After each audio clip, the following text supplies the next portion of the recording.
Welcome to TCP episode 209. Another week where we actually got some real announcements, guys, this time around. Like some actual stuff happened this week. Finally, been waiting for it. I got sick and I was like, oh man, but you know what? I'm going to show up for the episode anyway because things happen and I got to talk about them. But you know what? Then I also did think about that a bit more, guys. I was like, maybe we shouldn't talk about them. We're just not going to talk about them today.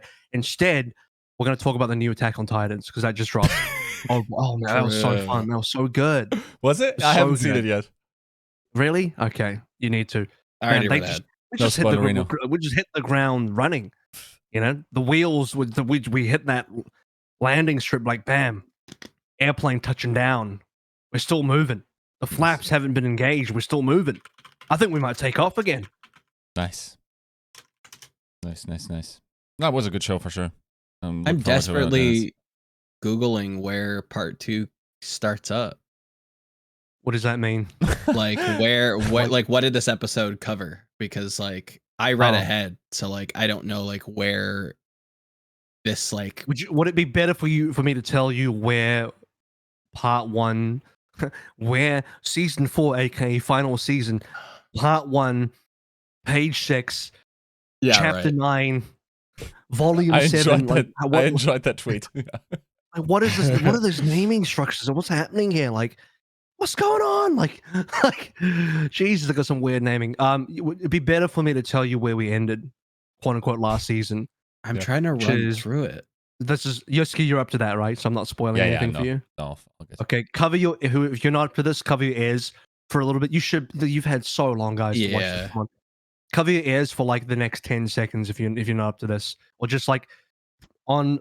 I don't know what device you're on, but just skip forward like the next 10 seconds starting from now. It's basically when Marley has finally showed up to Paradise. That's it. Okay, you can start listening again. Hi, welcome back. Hi, welcome back. So the things, and that's it. They're all looking at the sky like, oh my god, and then boom, end of the last season, cliffhanger as usual, and now we're here. I have something that I'm really curious about, Yiska. We've never talked about this. This is live, guys. This is fresh. I don't know what he's going to say. He could say anything. This is crazy to me. But you're a German person, obviously. How do you feel about this anime basically being like they're all German. They're basically all German, right? It's about a bunch of German characters in fake Germany doing, I don't know, it's just German things. You guys kill Titans and stuff in Germany, right? Doing German things. But they're all speaking Japanese. It's actually Japanese, but it's German. The thing is, I'm not gonna lie, it is kind of yikesy in some aspects, right? Like, it's dude, some of it is like, especially like, yeah, I don't know, like, yes, there needs to be some humanization of the general public because, like, let's be honest, like, it's just like a lot of people don't resist to the environment, and being aware that you are susceptible to the evils of the world is a good lesson. It's just like, it feels like everything is like the same setting, right? But they are too justified in their lunacy. I feel like that's a little bit of the uncomfortable part. I'm not sure the what's the technologically advanced nation Mali. Yeah, I don't know. That's a yikes. That's not for me to comment necessarily on. But I wasn't even talking about them. I'm just the whole premise of the show. Yeah. It's like before you get there, look, look, if you've made it this far and you just heard what Yiska said, you might have been spoiled on something else. But again, like at that point, if that was a spoiler, you've right, if you haven't gotten to the basement, you got another thing coming. You've had years to watch the show now. Come on, you've had a long time to catch up. But I'm just talking about the general, like, on Paradise with whole, like, you know, even that environment. Yeah. It's pretty German, right? It's just like an older German, a bit more classic. I suppose, yeah. It's like the what are the flying machines called? Like the Zeppelins, yeah. It's like the Hindenburg all over again. Yeah, it's just, I mean, it's not the first time like anime has like dabbled with like a German setting. I mean, like there's obviously like Monster is another big one. I think like is like in deep. Yeah. No, Monster is actually like running out of the city I was born in.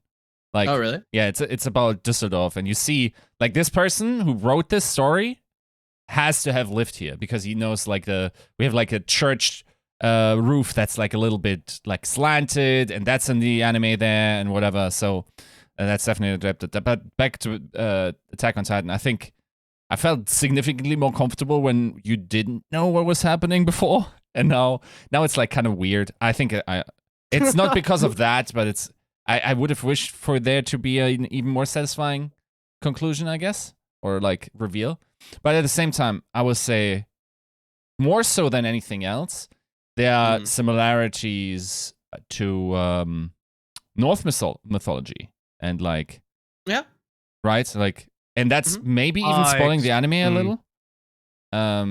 But like, I feel like there were I see it. very very early. There were like people that found out, okay, the storytelling is like very similar, and as soon as like we got to that meta level of like the first like where the magical powers came from, at that point it was like almost like the curtain pulled, and now we know kind of where it's going, kind of how right? it ends. Yeah.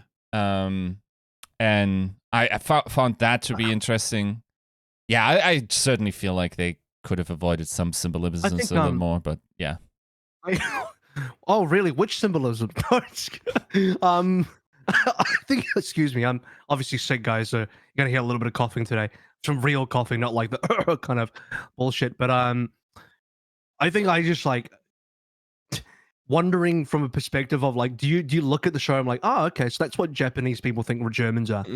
Like, is it a kind of a thing where like, you know, you're looking at another culture trying to, I don't know, like what their vision of like what they think Germany is. I don't know, like, dude. And then it's like, oh yeah, they're genetically superior soldiers that sort of protect the ruling class. Oh yeah, okay. They're basically Übermenschen, right? How are they called? Ackerman. You're gonna be shitting me, bro. Come on. This, I don't know. This is really yikesy, man. But like, I guess the problem is like where, like, it's too on the nose. I understand that people sometimes there's actually like a concept that I recently looked up because I had a bit of a yikes moment on Reddit. But there's like this thing where sometimes you take inspiration from something and then don't know where it comes from. I don't think that's a valid justification for how this anime is running, though. But like, sometimes you really don't know. You think you conceived that original thought, even though it's practically impossible for a human to have an original thought that's like conjured up out of nothing. You just forgot where it came from, right? Right, yeah. Unfortunately, this is not a valid defense. Then it's like, does it get weirder because like, oh, it's German, but then they're all speaking Japanese? Or I guess if you're a lesser human, they're speaking English because you're watching the dub instead. But yeah, they're all speaking Japanese, but it's German. Yeah. The thing is, that is a weird obsession of anime in the first place, that so many characters in anime at large have German names. And it's always the baddie, isn't it? Like, it's always, I don't know. What do you mean? They're all German. Every character's German. Yeah. Yeah, the good guys and the bad guys. I understand, though. Like, that's just like... How German is Eren Jaeger? Is that a very German name? Jaeger is Hunter. Hunter, yeah. Oh, in German. Gotta go to Germany and like there's got to be like a bunch of Eren Jaegers. Like, man, this is the most common name in the world. It's a fucking Steve John over there. Eren is actually Turkish, I think, right? Like, isn't Kenobi's first name is Eren? Yeah, I'm pretty sure he'll by the way, he'll absolutely love that you made that known, and he'll love hearing that. Isn't he literally called that on Twitter? Yeah, he is, but he hates hearing his name. It's like a weird like disconnect of like going online and like hearing your first name. It's just like I feel that I do feel that to a degree because okay, so little known fact, but there's a pretty popular German punk band, right? Okay. They're called the Toten Hosen. Now, ironically, they are also from the city here. And I actually had a relationship with the front man ones before, like because they have been popular for like 30 years. And I used to be like this wee lad watching ice hockey here. And I was like, we would get VIP tickets just gifted from a friend. And I would be in the VIP area, the only person like really like standing up and like really celebrate. I was like 8 or 9, right? And being really loud. And that's why the frontman knew me, because I was like sitting next to the stairs and he would sit up like 3 rows behind us and like he would talk to my dad and whatnot, and he knew my first name. That asshole made a song about a German Nazi, like called my first name and said like how terrible their life basically is. And therefore like the association with my first name, which is Sasha, and for the Germans listening, der Sascha, der ist Deutscher. The Sasha is a German, so to speak. It runs through that entire thing. Not a greatest association for a child to have that first name in during that era when that was, I think, for several weeks like first place song, very popular band. They had like #1 songs like for several decades, every once in a while, and their concerts are pretty popular still, I would think. So it gets brought up. Everyone knows those songs. Kind of sucks. I think it's also like that's one interesting thing, by the way, and this is where my tangent stops. But we're in Overwatch, we don't have content. But there's a thing in Germany called Kevinismus. Kevinismus is if you are called Kevin. Look how I'm pulling Avril in now. But like I'm being webbed. Apparently, Kevin was associated with lower socioeconomic status of the parents, given the name Kevin, right? It's like a name. So true. So the problem was, due to that association, and I guess like the profile of like what kind of people teachers expect Kevin to be, there's a real concept in Germany called Kevinismus, in which people called Kevin will be graded significantly worse for the same performance in school. Like, as in blind tests, I think it was something ridiculous. So our grades system is like 1 to 6. 6 is like the worst, and 1 is like almost perfect, 90% plus, right? 95%. Now, they would, I think on average, and I'm going to get corrected, but in my mind it's stuck like, it's like between 0.6 and 0.8 down ranking for the same performance just based on being called Kevin. Based on the socioeconomic status, the type of like dialect you're likely to have, the type of behavior you're likely to emit, and therefore like teachers rating you down. And there was a real problem with the association of that first name before. And I think we solved that just by the awareness of like, and then also, let's be honest, like, also like sort of nobody calling their children Kevin anymore. But yeah, I was unaware how important it was to have a rather conventional name for your child in terms of acceptance by teachers, by peers, and whatnot. Like if you're being really fancy with it, it's going to be rough, and it's going to be rough. I think there was further studies on like applications, depending on it. Of course, fair bit of racism in there as well.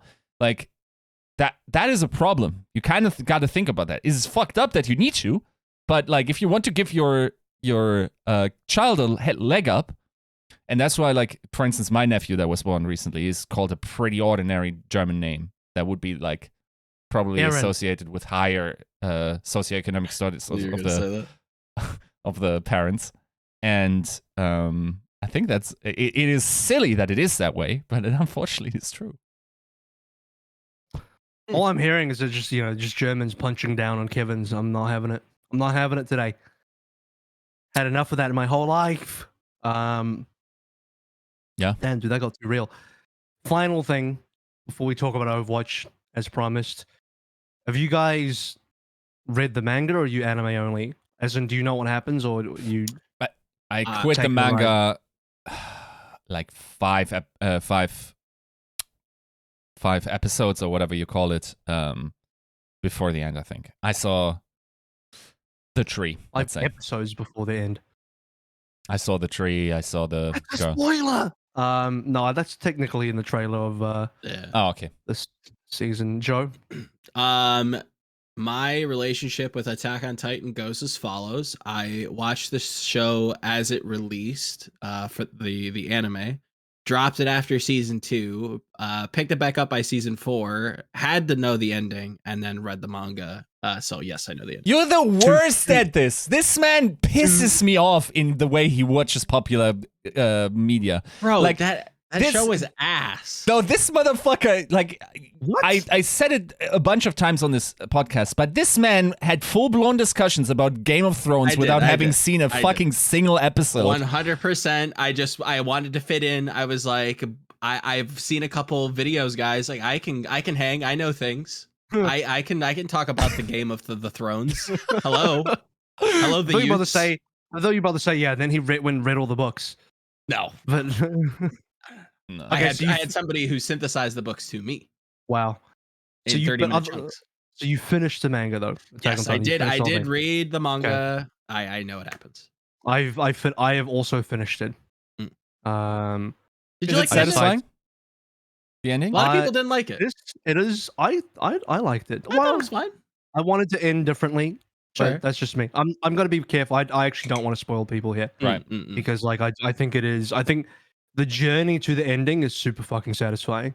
The ending will be questionable depending on like where your preferences are and who you like character wise and blah blah blah blah blah. But the journey to get there, like this is. I made a tweet. It's like, if you like really love the show and you've been waiting for this, and this is the final part of the final season. This is the part of all of Attack on Titans where you get to know everything. All the secrets are revealed. Everybody's characters, are at their peak and at the limit, and you get to see everything. Like everything becomes aware. You become, you become aware of everything, and yeah, I mean, like the book is fully open, and that's great. I like shows where there is a big reveal and there's a big tell, and they don't leave a lot behind in the closet, because I think Jimmy Isayama is like, no, this is the ending. This is not me like still holding out for Attack on Titan 2 or some shit. Like, he fully ends it. I like very conclusive endings, and he does end you. So in that way, it's pretty brilliant. So I think this is going to be a really fun season. Can't wait to watch the rest of. The thing is, like, what is it with like? Did any of you like read Solo Leveling? No. Man, that was like the best manhwa until this guy must have burnt the hell out, because like it was such a steady like rise up and really satisfying, and there's no way to mess up the ending, right? In the sense, like, you see the strings pull, like, all come together. I think he just burned out so hard that he just cut it short by like 3 or 4 issues. And like, I was sitting there one morning going like, yeah, this is like probably the 4th to the end, and it's like it's the last one, and I'm like, the fuck is going on? Like, and by the way, like for those like not knowing, but this is kind of an inside thing of the Overwatch League. I've tons of people I talk about this manhwa with. Like, I remember Baroy got me hooked on it. I definitely remember that Harsha was into it as well. Since then, I've talked like a handful of people, just like from all kinds of teams, just talking about it. It's also a different experience. Like, if you don't like manga, it's very different because like it's colorized, and B, it's like much higher quality of drawing. Well, all right. Well, you pulled us back into the anime talk and the manga talk, but I like the little Overwatch thing you did there to try and pull us back in the other direction as well. So I do appreciate that. From things that teams talk about to now us talking about teams.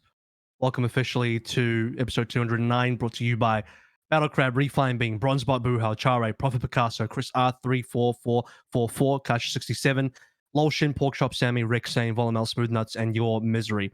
Okay, thank you for making it through all of that. If you don't even care about Attack on Titans, you don't know anything about it.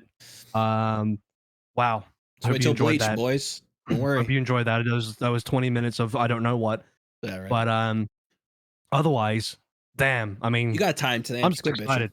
I'm just excited. I just really like the season because I know what's coming, and I can't wait to see what happens. Be cool to I animate. can't wait to see what I know what's happening, but I can't wait to see it in a visceral form of anime. So we have our first like full team announcement of a team that previously we'd known nothing about. Yeah. We're still waiting to see what's happening with Philadelphia and their off-tank position. Like, what is you say? Fury was announced 10 minutes after our recording. Oh, okay, yeah. Okay, so Fury was announced 10 minutes after our recording. Amazing. But I feel like we basically already covered it anyway. Oh, who was that mystery off-tank that could have been going to Shocking. the Philadelphia Fusion? I do wonder who that could have been. What do we got? We also had Aimgod joining in on Fusion as well. Let's talk about Fusion first, because they're like first on the docket list. So we'll go over the Philadelphia Fusion. Talk about New York as its own thing, because that's quite a lot to digest as well. And then everybody else. Here's something that we're probably not going to talk about today. If you're wondering, people are like, oh my goodness, what about the new Overwatch patch, guys? As we all know, the new Overwatch patch, cool, interesting, has probably got no impact on the Overwatch League whatsoever. And I forgot about that. We were even talking about it. I was like, oh, that's right. We're going to be, for some reason, I forgot we're going to be playing on Overwatch 2. And I was thinking about the Overwatch patch, and I'm like, this actually got no impact on Overwatch 2 at all whatsoever. So who cares is the answer about the Overwatch patch. Yep, we know. Hanzo's busted. It's true. Back to Philadelphia Fusion. They're staying in Korea, which I think we all knew. That's pretty... I'd be surprised if they weren't. They literally binned all their Western players and staff. Yeah. How weird would it be if they went back to North America after deleting the Western part of their team? So it was pretty obvious they were staying in Korea. Aimgod joins, who will take the late Alarm's place, RIP. And that is not an easy task for Aimgod. And Fury will be, taking off that off-tank position as well. That I'd almost say has been waiting for him. That's been vacated and warmed up, and it's got his name on it. And be like, here you go, Fury. The seat's been kept warm for you for a while. Yeah, it's a team I really don't know what to do with, because as a throwback to last show, this is one of those teams that I feel like did get hit by like a coaching like removal. Not to say that I think, the new regime with Jin are bad by any stretch of the imagination. I know that, they've done, fairly well for themselves, piloting T1 and Contenders Korea. But when you look at, somebody like 9K, who has the pedigree that he brings from Paris, and, all of these storied rosters, working with Shock, obviously, in some of their championship runs, that was somebody who I thought was going to bring a lot of value to this roster. And I don't know that he got a lot of respect for last season. I think it was kind of out of everybody's hands, if I'm going to be completely honest. Kind of got away from him at some point. But I think this is another one of those teams like Chengdu where they're going to be there's going to be questions, obviously. And for me, that kind of comes from their leadership. We obviously know what Fury can do. We've seen what Aimgod could do in the past. Solid player. There's obviously, a pedigree there that they're pulling on to, or pulling from rather, and I'm sure that he's definitely progressed, but I really don't know what to do with Philly. I can see them maybe third in APAC, but also like could maybe challenging towards the bottom. They're not done. They've only got 5 players. Yeah. Right. 3 DPS, 1 tank, 1 support. I suspect they will be adding at least... There's got to be 3 more players. I think they go for an 8-man roster. Surely. Surely they go for an 8-man roster. At least 7, but I'm thinking 8, right? So they're missing at least 2 pieces, if not 3. So, namely, probably like at least a tank, and I mean, they need a support. But you think 2 supports? Yeah. I think Philly probably... This is a team that traditionally has always had bigger rosters. Yes. Has had a little bit more to spend. And I mean, they can still pull from all of Contender's career. There's still plenty of talent there.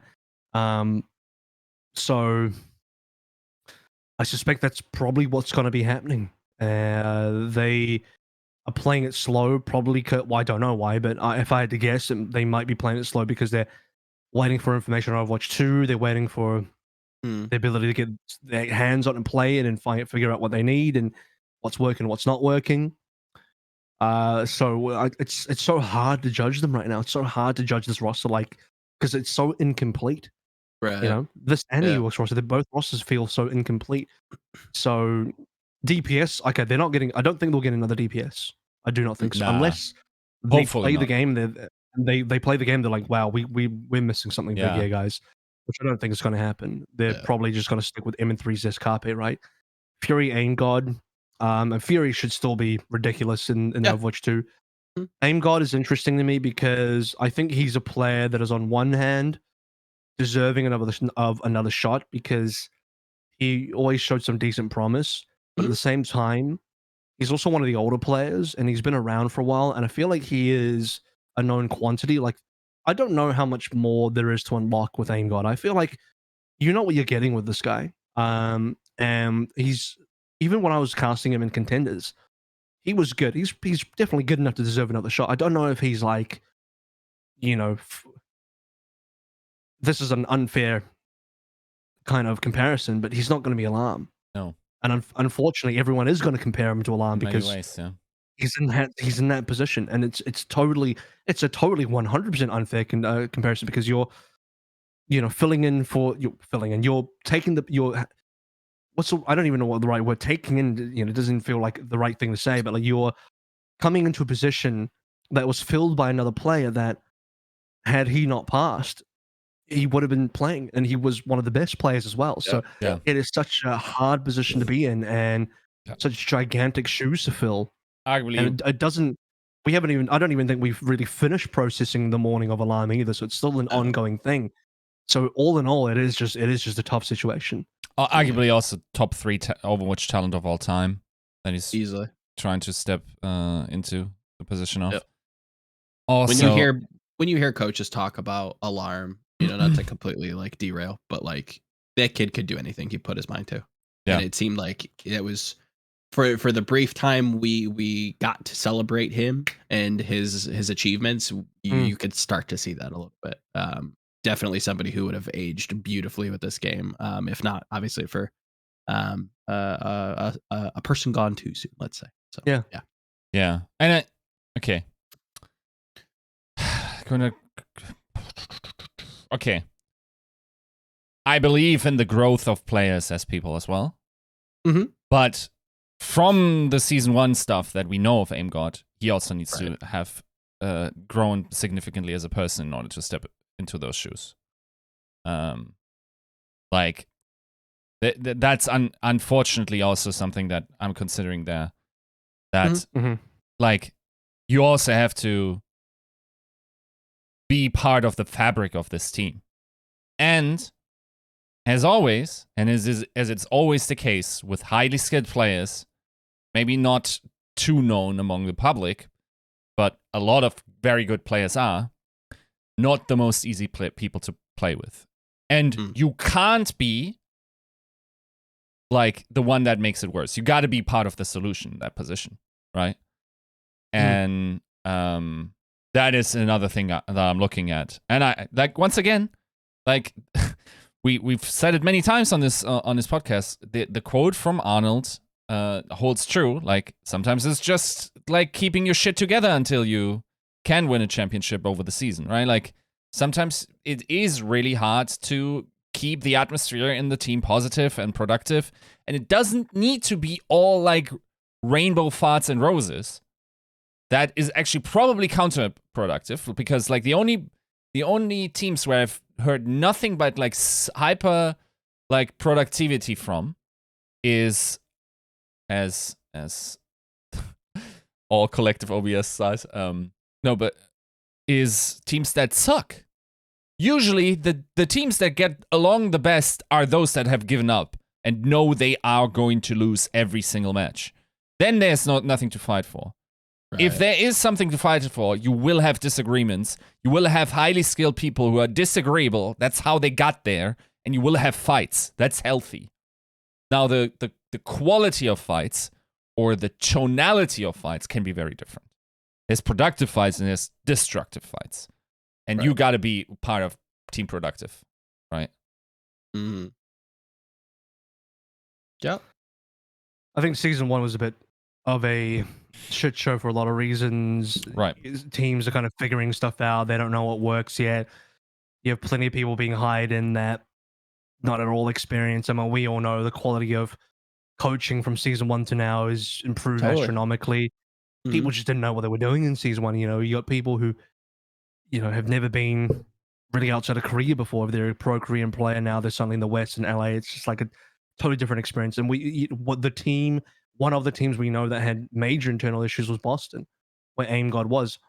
And fun fact about Aimgod, I don't know if people really know this, but he's actually been playing. He's only missed 1 season of the Overwatch League. He's been in 3 out of 4 seasons. So really, he's been here for a long time. He's like a very veteran player at this stage because he's 3 out of 4 seasons. And even this last season when he didn't play, he was on an academy team pretty much the entire way through. So I'd say he's had no breaks in his career at all. So he's had a very easy to measure kind of career, I think, where you can very easily track how he's been over the course of the entire 4 years, including last year in Contenders. I don't really know too much more about attitudes and stuff like that. I know he caused some problems on Boston, but I don't know whether that's because of him or the environment, because the environment might have just been so bad it just brings out the worst in everybody. I mean, very true, if depending on who you ask, it sounds like all the Korean players were just causing problems on Boston, right? But I'm sure if you ask the Korean players, it was the other people that were causing problems. I don't know. Like, it's just a lot of he said, she said on that situation. Yeah, it's not just season 1 though. There's stuff from like, and that's not necessarily toxic, just like shutting down type of stuff. Right. But definitely also in teams after that. But I do wonder, like, you know, maybe what he needs is a full Korean team. But then I guess he had that in Washington, didn't he? So, but then again, that Washington team that he was on, that was the Stitch Raw, Janu, Arc, Decay lineup, wasn't it? And let's be honest, that in itself is also not great. Right. Yeah, I guess his team wasn't super good on the Washington year, despite having Decay, and despite like actual hard carry, the carry god, carry them through playoffs with that Zarya. That was the height of Justice's season. I don't know. I just feel like we haven't gotten. It's hard. It's so hard for me to say. Is it him or is it his team? Yeah, no, for sure. Is it like was he just not good enough in those years, or was his team holding him back? Like, what has it been? People transform in their environments, right? Like it both from a personal point of view. Like you know that from yourself. And I mean also like the listeners and whatnot. You are a very different person with your parents than you are with your friends, right? You're very different. Like, that's why they say surround yourself, like don't be the smartest guy in the room, right? Like, be with people that like have potentially more talent than you in order for you to accelerate your learning, right? And the same is true for the social aspect, of course, and also the skill aspect. So it is like the only way to really assert if someone is the problem is if he is a problem through various contexts that are significantly different, where the discerning difference is actually that person. Like, in every single environment, they're making a fuss or whatever, right? That's why, like, let's say the context of, like, I mean, the shining example of this is, because it was public, is Decay, right? Gladiators came out and said publicly that he wasn't a problem. Then he was a problem in Dallas. We don't know about Justice, but like, just like the discrepancy between those two statements is very different, right? And then if you think about like how players can flourish depending on what kind of teams it. Like, look at, did you think Fearless and like Dia or whatever could still be some of the best players in the game? No, right? After season 1. So it is like humans are just as much themselves as they are their environment. It's indistinguishable. Like you are, yeah. Sometimes you do need the right team, and then everybody clicks, and then you have this powerhouse. Because I think you get. I always look at that season 2 Vancouver roster as a bit of lightning in a bottle. You can't really replicate that. You can take a lot of those individual pieces and put them in different teams, and it's just not the same. You put Stitch on Washington, it's not the same. Put Slime on Mayhem, it's not the same. It's that specific group that just worked. They just clicked. But Team CC, I think, didn't have a great season or a great year even last year. So they went from when Dia and Gaga and stuff were on it. I mean, that was the Chinese CC with some of the Korean pieces. They were monstrous. But then when all those players went to their respective teams, they rebuilt as the full Korean CC. It was just like a good team. They were like a definitely above average team. I think at one point the narrative was like, oh yeah, this is one of the top 4. These are the big dogs, the elite 4. And then at some point it's like, well, are they? They're kind of slipping for me. Right. It's more like a top 3. It's like a top 3 in Korea, and then there's CC is what it felt like, because they just weren't in the same league anymore. They just weren't performing up to the same level. So, and again, I don't know. Is it Aimgod or is it the team? I don't know. It's so hard to say. Yeah. So and that's why I look at this. I look at this lineup and I see like, okay, they got Aimgod. I'm like, I think he's a good player. I think he's reasonable, but I know he's not going to be Alarm. So if your expectation is like, oh man, I hope he's as good as Alarm, I mean, you can leave that at the door right now. That's not going to happen. So how far off is he going to be from Alarm? Then will be the next question. So I mean, it's hard to say. I don't want to be too down on him joining this team, because I think Philly, they want some wins. When I say Philly wants some wins, I mean their fans want some. They want to see some dubs in there. Yeah. And Fury's like, woo, we got Fury. Yeah, there's a W. And then you got Aimgod. It's like, wow, I don't know how to feel about that. Yeah. I think that's about the correct way to feel, is not to know how to feel. Yeah. It's weird because both these two teams kind of like, I feel like I have to say like, neither one of them I feel like can be judged at face value currently because of how like just shallow the roster is as a whole. Where it's like, okay, 5 players in Philly, 5 players in New York. Once we get to them, it's like you can look at the core and be like, okay, cool. Like if we add a little bit more on top, like does that really change my opinion? Probably not, at least not too much. But even then, it's like it's not necessarily fair to judge right now. And both teams kind of operate that same like distinction, but like the feeling is slightly different. Where Philly, I'm like, I don't know where to put you in APAC. Whereas like you look at New York coming back to NA, you look at their roster, not to completely jump ahead, I'm like, I feel like I'm more positive with New York than I am with Philly. Because New York did a better job of, we're going to start transitioning into the conversation in New York, but let's finish up Philly as well. Sure.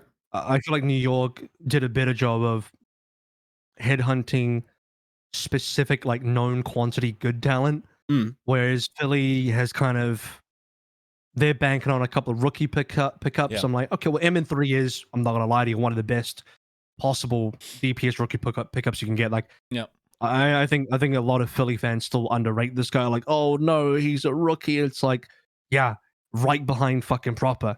And sure, right behind Proper, you still might be like several hundred meters behind Proper. The second place behind Proper is still like several hundred meters, don't get me wrong, but you're still like, when you're fighting for second place in Contenders career after Proper, I mean, which everybody is, MN3's in that running for 100%. So, I mean, you got to be happy with the fact that I think that's a huge W. That's like one of what I would consider a top rookie pickup. Okay. And the rest beyond that, it's like, well, Zest is very good, but I wouldn't have said he was a top rookie pickup. I think New York did a better job of like securing the Yakis and the Floras, and they got the Kellens. Like, oh, that's a tasty pickup. And Aimgod feels a little lukewarm, but it's not their last pickup. I think there's 2 more supports coming. I have to imagine there's 2 more supports coming. My only concern is I don't know who they could be.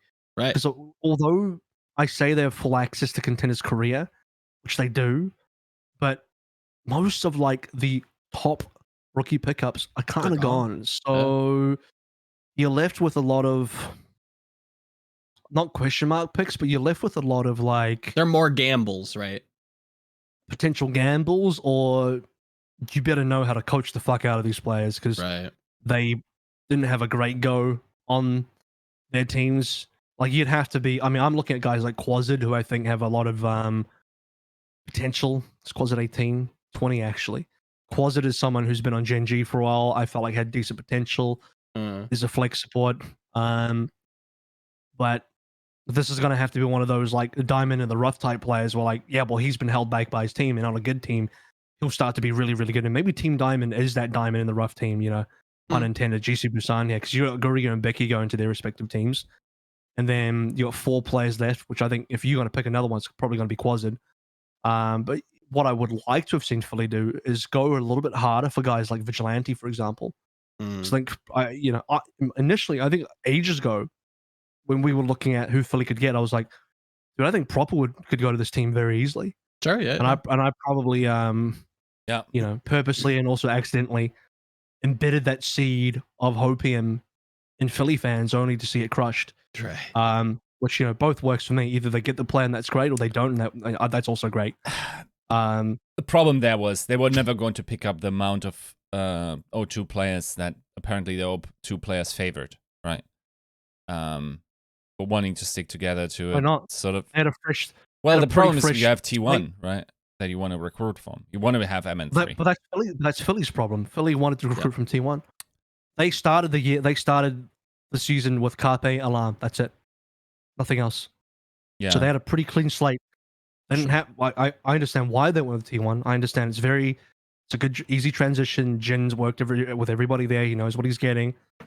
But maybe it's just stupid of me to say, but they didn't have to go to T1, even though they probably should, because this is the academy team. Yeah. But that's the decision they went with. And it's... to be fair, the more I think about it, the more they probably couldn't have gotten Proper just because shock.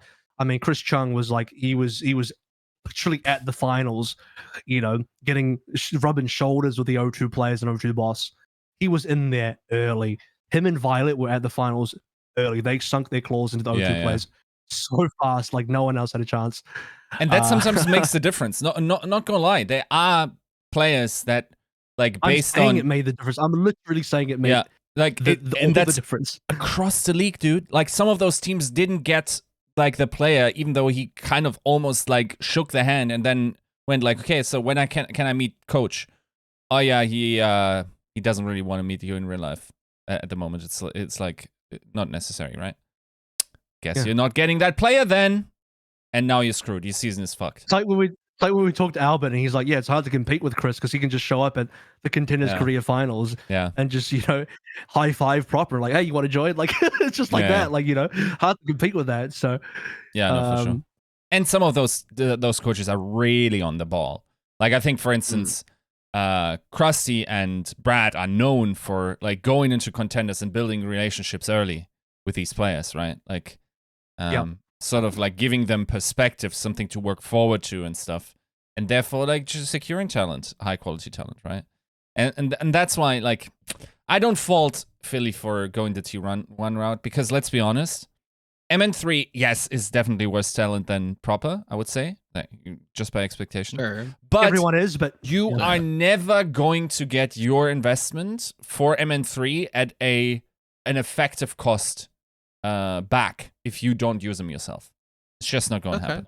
You're shelling out what, I don't know, several $100,000 for Proper with salary and buyout. Right. You have a player that is within 90% of Proper, I would say. Nobody's paying you for that guy, that amount. You're not going to recuperate whatever salary you paid him over the last couple of years. You kind of need to sign him up in order to get him. I think you got to get one rookie win. If you're going to get one rookie win and he's already on your academy roster, he's literally the star player of your academy roster, you have the second or third best DPS in all the Contenders' career. I mean, fuck it. You're stupid if you don't pick up your own guy in a way, right? So I think that was one of the best pickups T1 has made and could have made. Now, I don't fault them for missing out on that one, because, man, what he eventually went for is nutty, but they could have competed for Geelong, right? That's a player that could have fit in there. I would feel better of this team. with Geelong. Of course, like some like Toronto just bigs like that one.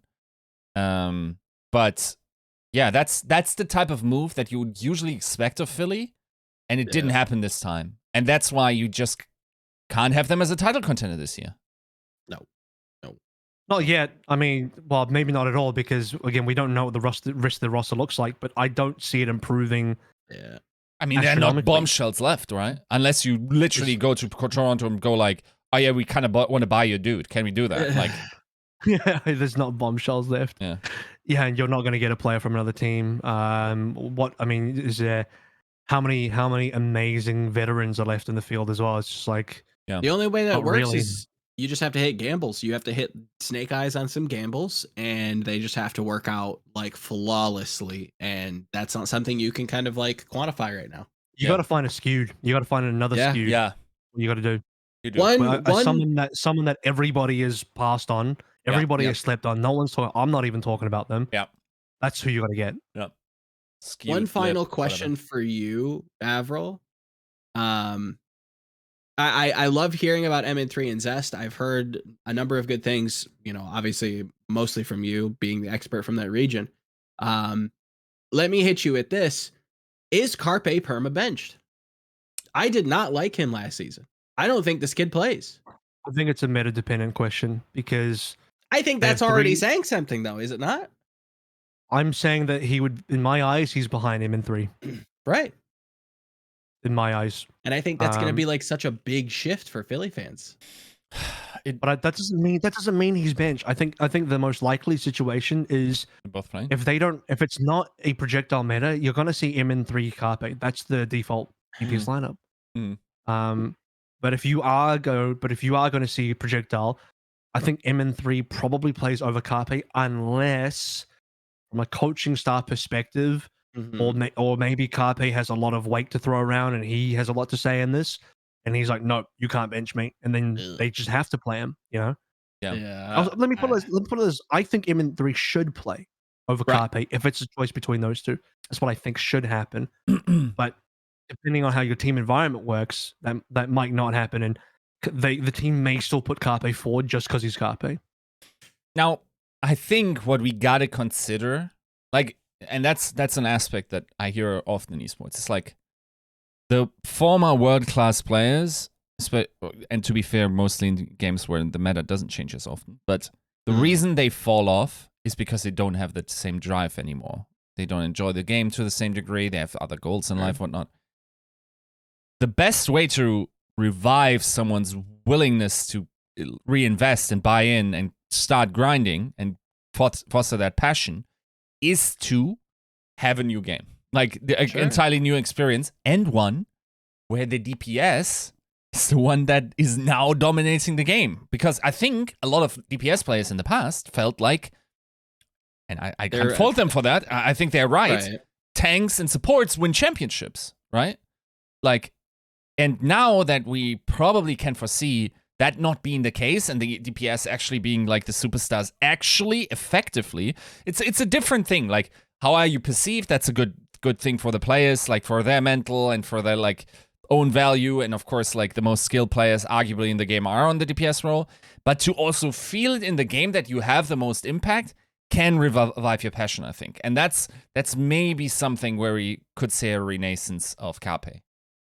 Without a doubt. I think I would be much more charitable to that argument if we even had like an off season to have this kid like have a revitalization. We're jumping into an early build. Like, when is this kid ever going to get his, like, I would expect if that's the case, maybe he ramps up. If it was the case that maybe even last season, like he was like, okay, this is my like last hurrah. Like, I don't know how much, like I'm already starting to question things, even if that's, again, we're playing with a hypothetical here, folks.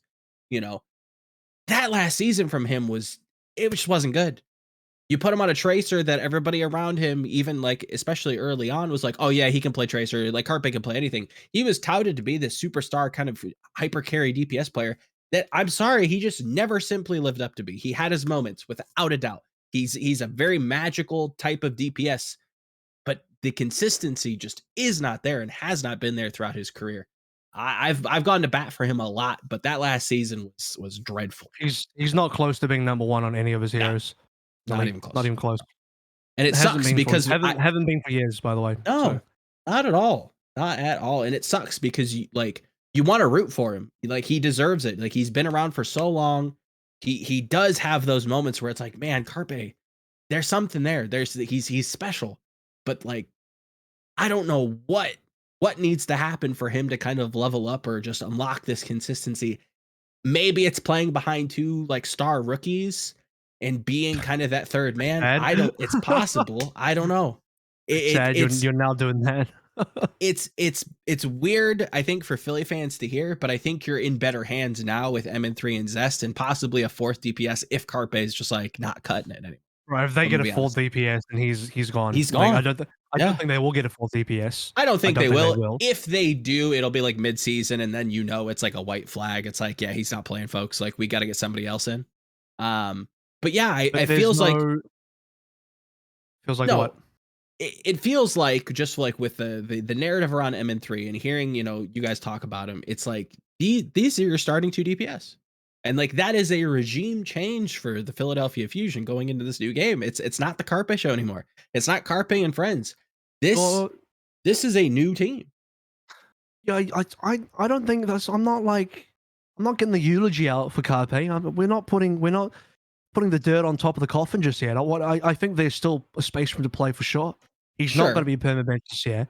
I guarantee you, he's not going to be a permanent bench this year, and he'll be playing alongside MN3 for the most part. Zest is most likely the bench player on this team, depending on the meta. Very likely be double hit scan.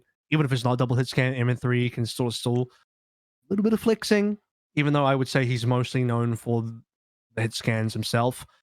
I just think right now, MN3's hero pool, everything he does, every hero that he and Carpe share, which is pretty much both of them share the same pool, MN3 plays every single hero better than Carpe. Right. In my opinion. And that doesn't mean that Carpe doesn't play at all. No, of course. I just look at some of like the DPS lineups that we had last year, and of course, the biggest caveat in the world, we don't know what Overwatch 2 is going to bring. But with like the historical precedent that we have seen, we go like Tracer Ashe. It's like, okay, does Carpe play? Or Carpe plays the Ashe. Okay. Yeah, Zest could play the Tracer.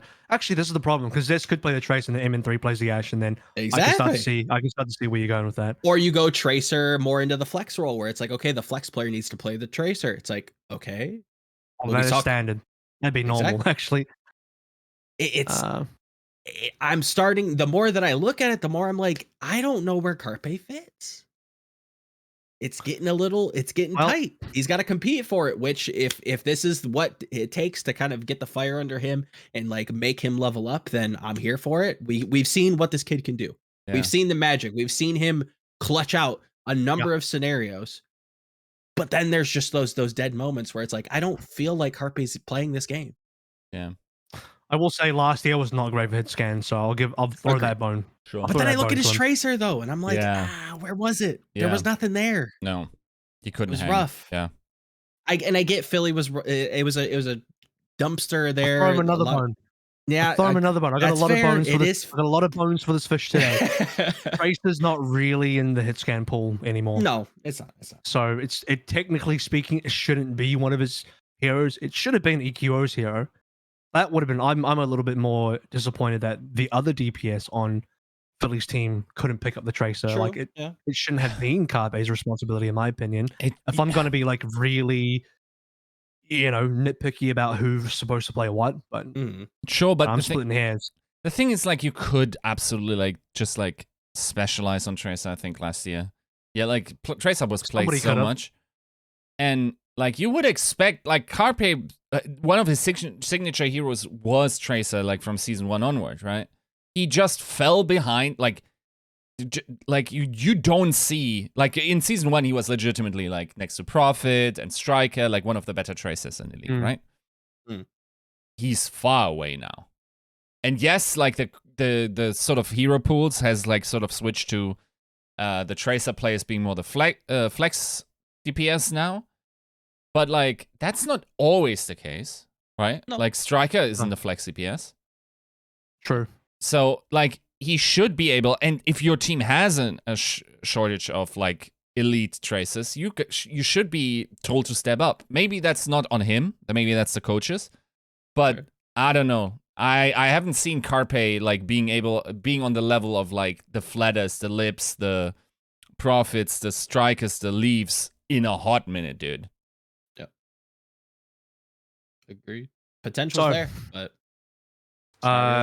still some big question marks for Philly. Not too sure where to put them currently. But I'm not looking at, now that we know that's for all intents and purposes, unless something changed, which I don't expect it to change, it'll be 7 teams in the APAC region in the Eastern Division. And if I'm going to look at these teams now, to me, I'm still looking at Shanghai, Seoul, Chengdu in the top. And then you got Charge, Spark, Valiant, Fusion somewhere in the bottom 4.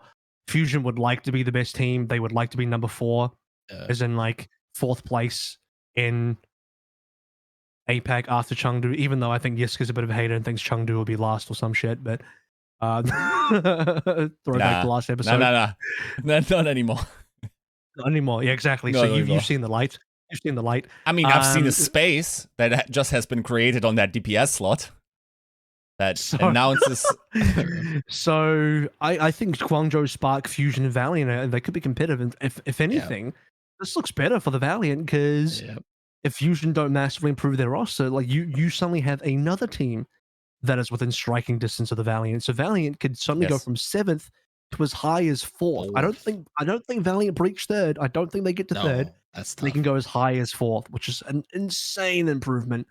If Fusion don't, if they don't really show up properly. And look, I'm maybe underrated. They still got Fury and MN3. They still got some heavy hitters on this team, and just that alone is better than anybody on the Valiant so far. So I'm don't get too excited, but I think D is good, but like, bro, MN3 is a little bit better in my opinion, and they both hit scan players.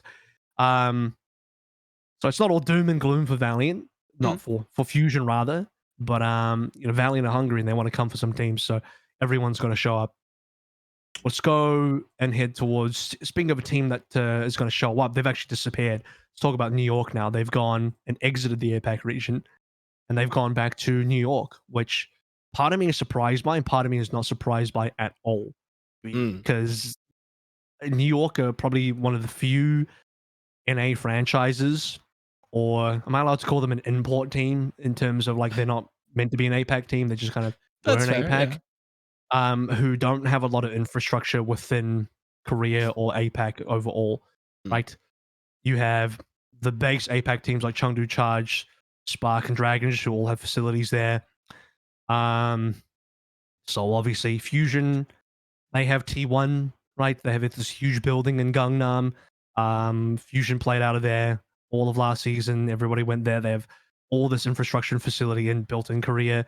Valiant's managed by LGE Huya, well, not the Huya part, I don't know if it's relevant, but LGE, who are based in China. I'm sure they got stuff going on. They're managed by that group. So they're whatever. New York is like, I think New York and Box just kind of had to make do, and they had to like, I don't know who they work with or anything, but I remember going through and watching their content, and they did their quote unquote facility tour, or like a view of their thing, and it was just, I'm not saying it's bad or anything, but it was very like, at the time, comparatively, just put this shit together, some duct tape and spit, put it together. It just was like this. It looks like they had to really pull some strings and just to get anything going. I don't want to misrepresent their org brand. I'm sure it's better than that, but just what it looked like to me on the outside. So I don't think Andbox have a lot going on in Korea, whereas they do have stuff going on in New York with subliners and all that as well. So, and they have a Valorant team as well. So it makes a lot of sense to bring it back, bring it back to New York. Totally. I mean, I credit to them for attempting it. It can't be easy to just take a team, either move them or have them stationed there and try to build something out there. That can't be easy. But when you look at this rollout, I mean, does anybody do it better than NYXL, man? I'm constantly impressed with these video rollouts, these announcements. Every year it feels like it's like, all right, what's NYXL up to? Like, they got to be having something cooking under the hood. Again, they don't disappoint, and I look at this roster and I'm not disappointed. we got some work to go. We got some room to grow a little bit. Again, it's still a little shallow, like we said with Philly, but daddy's liking, daddy's looking. It's not bad. It's not bad. I like Andbox as an org a lot. I think Andbox do a great job. You talked about the videos, the socials, and the content. Yeah, it's all good stuff. I like it. Yeah, there's a lot I like about their parent organization. 100%.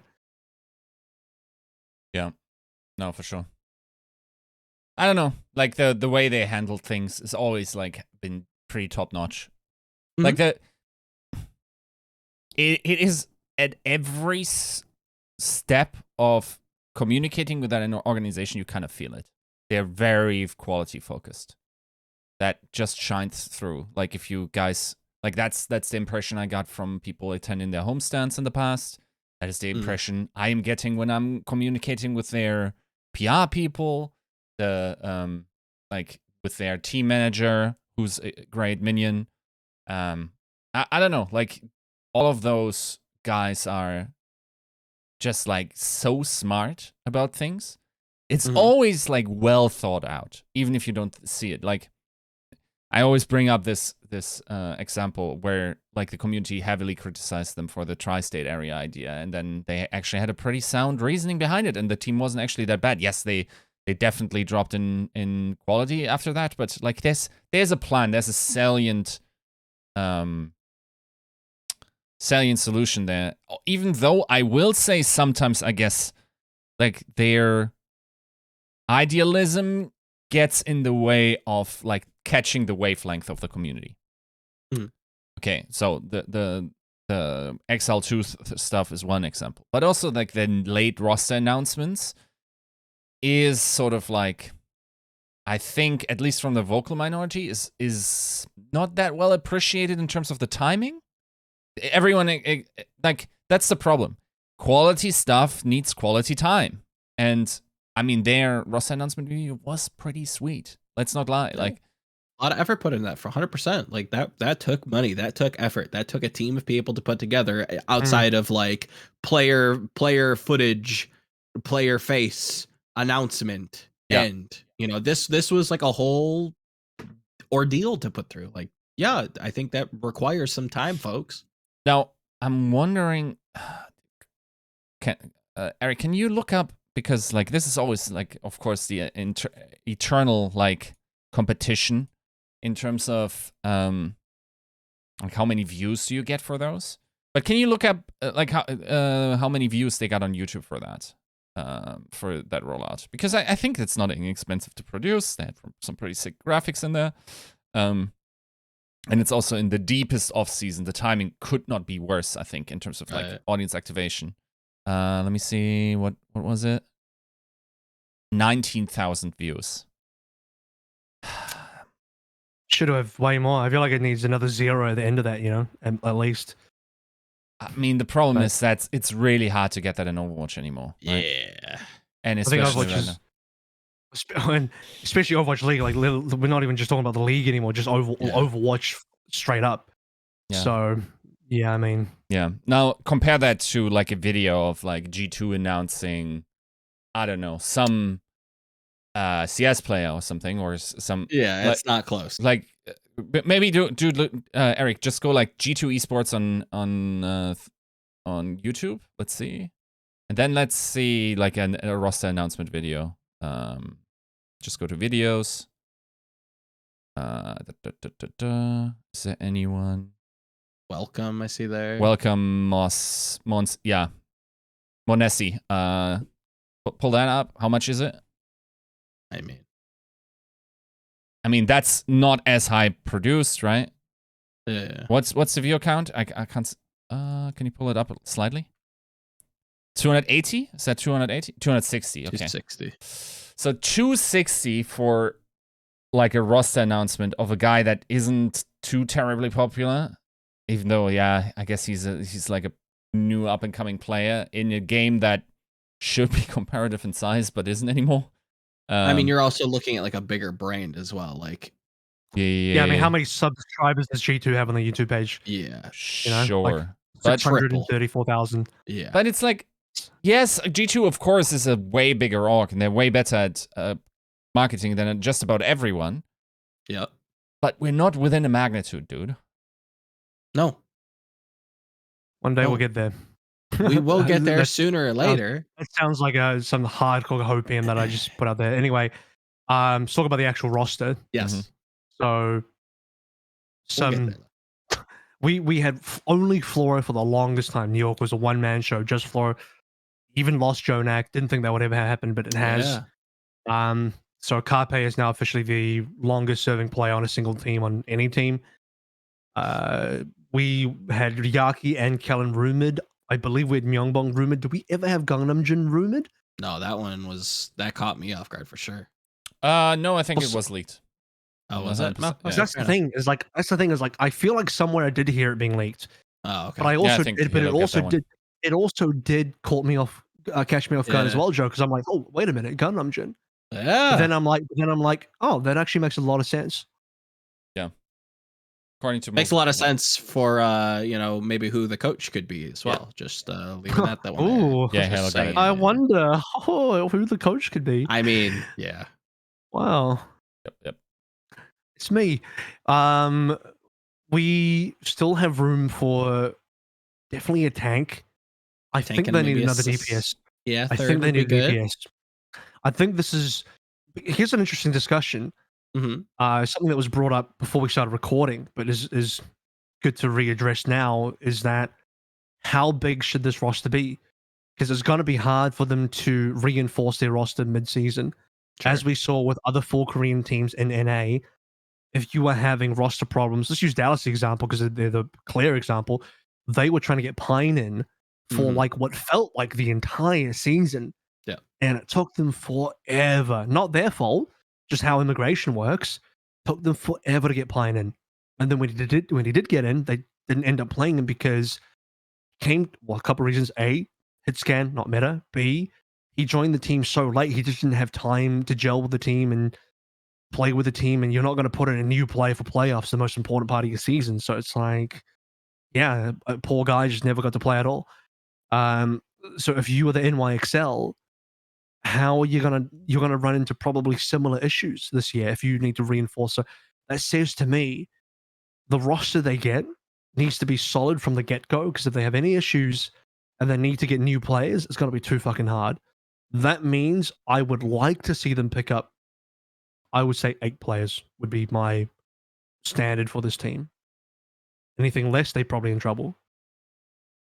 Yeah, I would agree.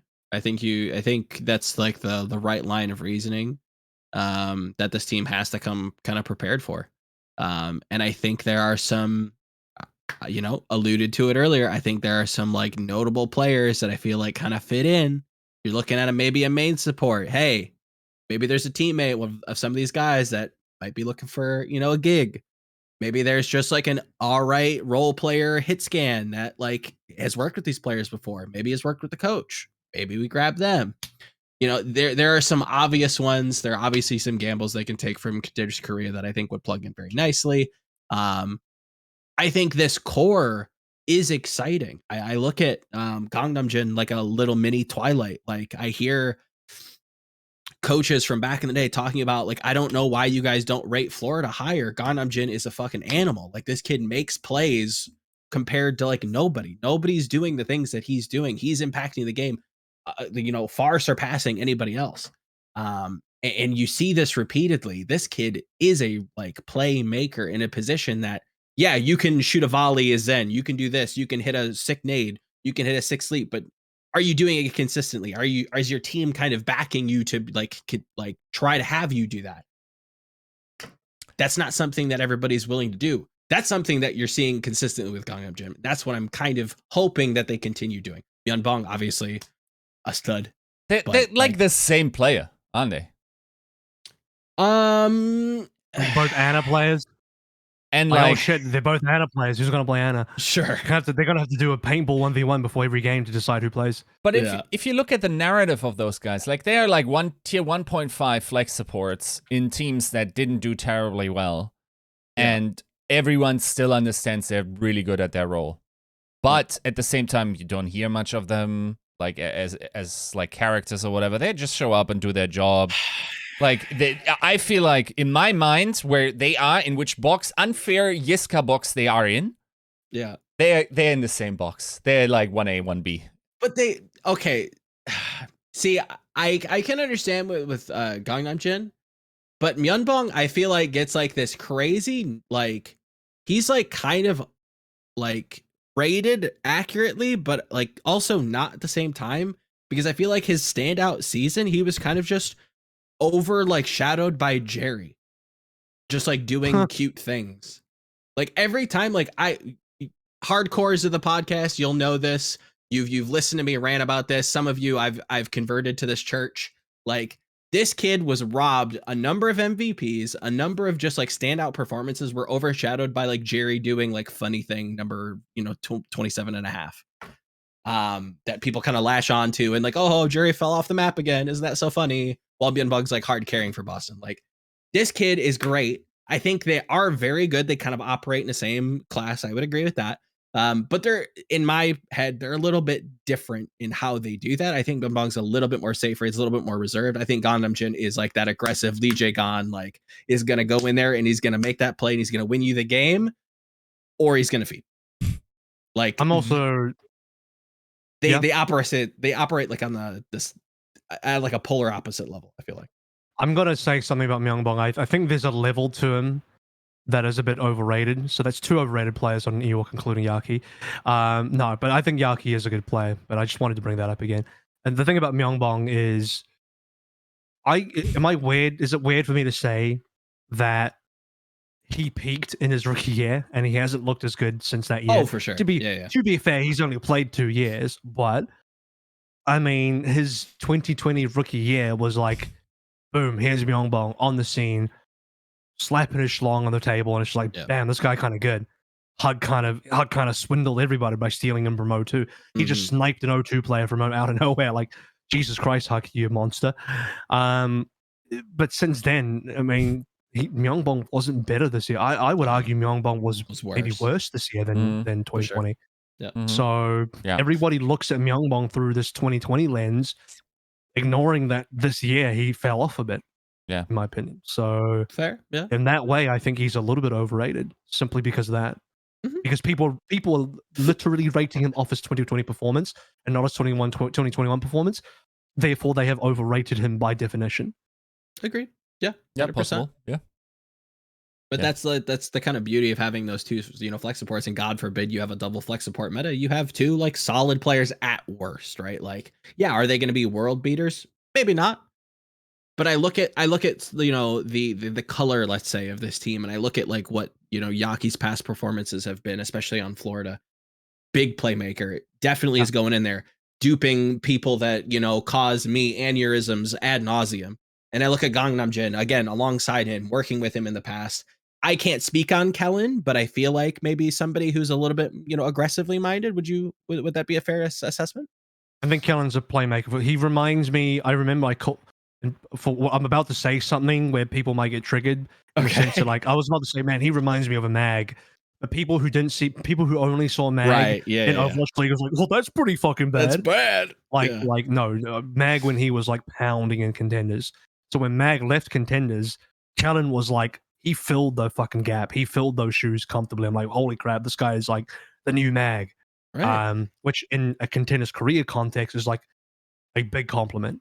So maybe Kellen lives up to Mag's reputation that Mag himself couldn't even live up to, right? I mean, that'd be crazy. Even with that resume alone, it feels like this team is just going to come in, guns blazing, play a really fast tempo, just from 3 players. Myeonbong doesn't ever have to play. You get a flex support, or a main support rather, that can kind of facilitate this like aggressive. I don't even know who. I don't know. Just get a speed bot. I don't care, right? Like literally anybody, just speed these kids in and let them frag. Like I'll give Flora a bone. Let them run. Yeah. Let's like put a pin, by the way, in the get off the fence question. What if Mac is on Gladiators instead of Washington? Where does Gladiators fit in? And like, this year, last year, yeah, like season 4. Oh, yeah. I think, yeah. Well, let's put a pin in it. I think that is We're not answering that right now. I don't even know if I'm answering that today. Yeah. That's a hard one. That's a hard one for sure. But we'll think about that. Give me some time to think about that. Yeah, I like this team generally. I think Flora Yaki are dynamic duo. This is those two really good players. As long as you're not giving me an aneurysm by saying Yaki's number one at anything, he's not. No. As long as we're not, no one's doing that, then I'm fine. He's not also not number 2 on anything or number 3 on anything. So as long as he's not top 3 on anybody's list, I'm okay with that. If he's top 3 on somebody's list, then there you go. That's evidence that he's overrated. So Yaki's like a great 4th in the world type player, that's good enough to me. I mean, Flora's not even top 4, so that's it is whatever. But they're still really good. I mean, you got the FY combo right there, Flora Yaki. Like they need one more DPS, probably a projectile. They need. I suppose they should probably get an off tank, and they should probably get a main sub. So that's 3 more players. My biggest issue now is you can't wait too long to pick these guys up because you have an entire visa situation to get past, and you need probably more players than you actually need. Otherwise, you're going to run into issues with the visas down the line, which means you got to pick up 3 players like now. Yep. But I don't know who, because you're probably going to be fighting against Philly for the same main support, I would have to assume. Unless Philly are just slow and just like, no, you take it, and then Philly just takes whatever's left, which is probably stupid. So you should be seeing Philly and you're fighting over a player. You should be. I don't know who that's going to be. Then you have a tank situation where, okay, well, Philly's going to be looking for a main tank and you're going to be looking for an off tank. So crisscross that one. Maybe you take Cleston off T1. Maybe you do that. Maybe they let you do that. Maybe that's fine. That'd probably be my pick in terms of who's next. And then what beyond that, you need DPS. There's a lot of DPS. There's a few extra DPSs still hidden in real needle in the haystack type players that I could see if someone took a chance on them could be a skewed type player.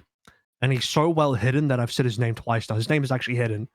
There's another guy called Vulture as well. So these 2 guys from WGS, Hidden Vulture, are actually not bad at all. I could see them being potentially like really good. Are they old enough is the question. They are both old enough. So I could see them being like potentially really good if someone takes a chance on them. But not many teams have a space for another DPS. And New York is one of those teams that has a space. So I think, that's what I'd be looking at, depending on what they need. I mean, Ardo's still available. Like, come on, give my guy Ardo a little bit of a chance, maybe. Merit's available, but I don't think New York need another hit scan. Do they? No, they don't, do they? They have Flora already. No, Flora should cover it. I think Yaki covers projectile. Maybe they do need a hit scan. Maybe I'm wrong. Maybe the idea is to go double hit scan 1 projectile. Is that the correct way to do it? Because if it is, then maybe they should get Merit. Maybe they should just get a hit scan like Merit. Can I throw in another little name there that I feel like maybe I feel like the fans would love to see, but just gonna spitball this. Like, does NYXL just grab Exi? Yeah, I can see that happening as well. Because he posted eyes, right, and deleted them immediately after. Did post some sussy Baka Aaron Yeager tweets. Did indeed. Tie back to the beginning. So what's actually going to happen is, how we talk about Philadelphia picking up 4 DPSs? Is NYXL actually just going to pick up 4 DPS? Just come in with a fast stack? No, I'm saying Philly just get Exi. No, they don't need them. That'd be stupid. They have 3. That'd be 3 hit scans. Like, what are you doing there? I could see it. I could see Exi on New York. That is actually really, really true. We'll get Halo on that. Halo, tell us if he's gone. So there's still room. I think outside of the main support that Philly and New York are both gunning for, NYXL should be able to round out this roster comfortably. Yeah. And even if they don't get a great main support, I think Myeongbong Gundam Jin is a great baseline to work with anyway. Unless the only way this screws them is if we head into like a massive Lucio meta and they just don't have a good enough Lucio play. That would be the only way they get screwed. Other than that, I think they'll be okay. So I'm pretty confident about New York, and I'm pretty impressed with their roster, not gonna lie. Yeah, it looks good. Again, definitely room to grow and mature, but the core looks fantastic. And then you're coming back to a, let's be honest, I would argue a more competitive region in NA. I think it's a little too early to say, but I'm gonna say it anyways. I think New York could probably fight for a top 5 spot in North America with just what they've shown thus far. Now, the problem is the following. I think NYXL didn't look that much worse on paper last year.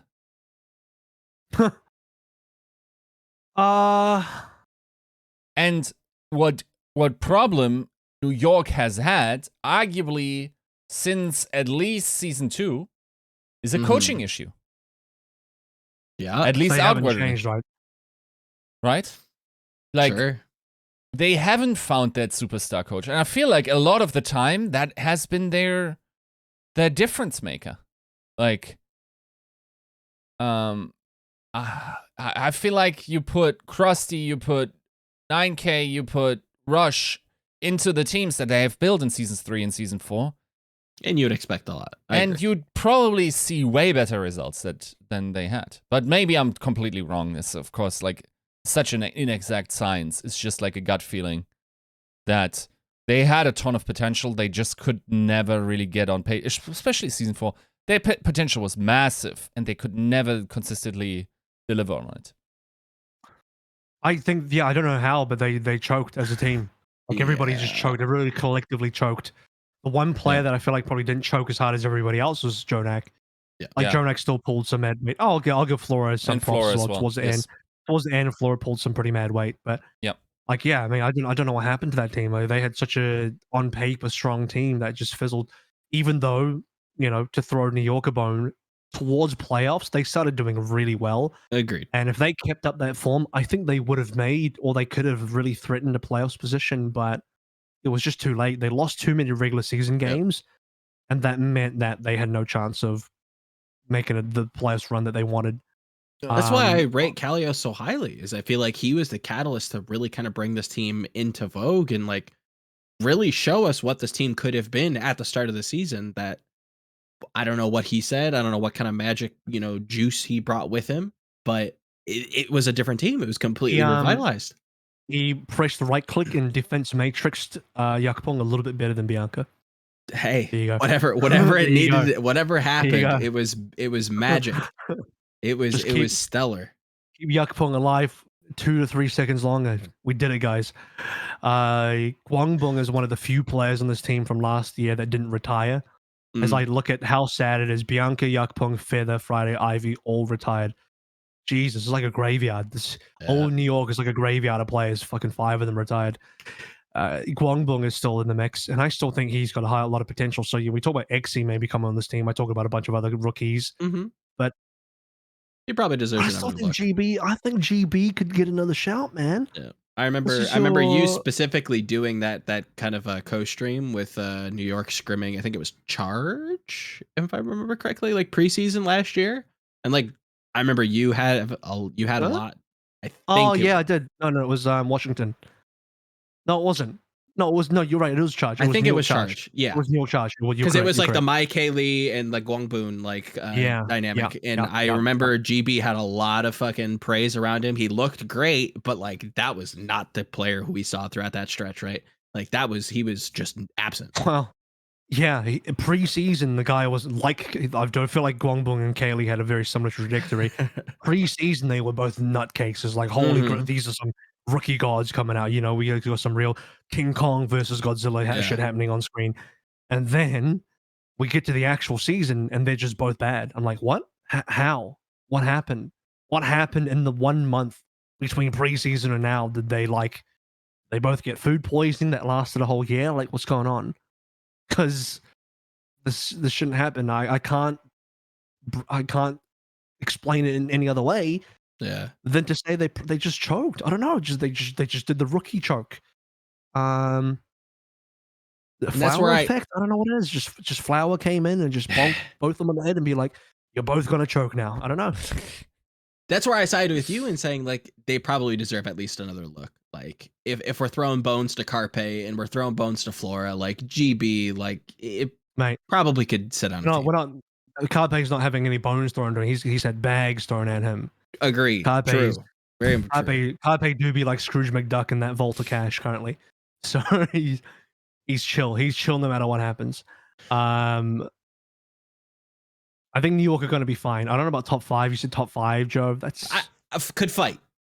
With the progression of this roster, I'm looking at, potential outlier teams, Right. Do we think Atlanta's going to be up there? I think for a lot of people, they could argue, I think I do. It's possible. Unless the team implodes, but I think Atlanta would be 5 out of 5. Right? Sure. My 5 are like what? Shot Glads, Dallas, and then fuck it, Toronto, Atlanta. That's my 5. Sure. So New York would have to be better than Atlanta. I think they could fight for it. Or one of Toronto or Atlanta have to choke.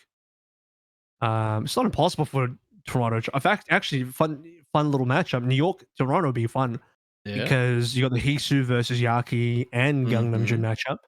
So you got half of the old, well, half. You got 2 of the old Runaways versus 1 of the Runaways, and yeah, you got Twilight versus Mini Twilight. Yeah, as you said. So that'll be a really cool matchup. I think Toronto and New York could have a fun rivalry this year. Mm-hmm. Those 2 teams could really go at it. I can see that happening for sure. They're gonna be a little scary team. It's another one of those like stratification that we're kind of already are kind of playing out. Like I agree. Like top 3 feels kind of like a lock, and then it's just a smattering of like on the day maybe you beat them, maybe it's a meta thing, maybe it's a whatever it is, right? Like they could be competitive, and that's like I could put New York there, and I wouldn't hate it. Okay, pretty happy with where we are with New York. What's next on the docket? So, do we? Yeah, I guess we should talk a little bit about the 13th-7 implication. Only reason I bring this up is because of the fact that I'm fairly certain. I don't have inside information. This is not me confirming anything. I'm just guessing.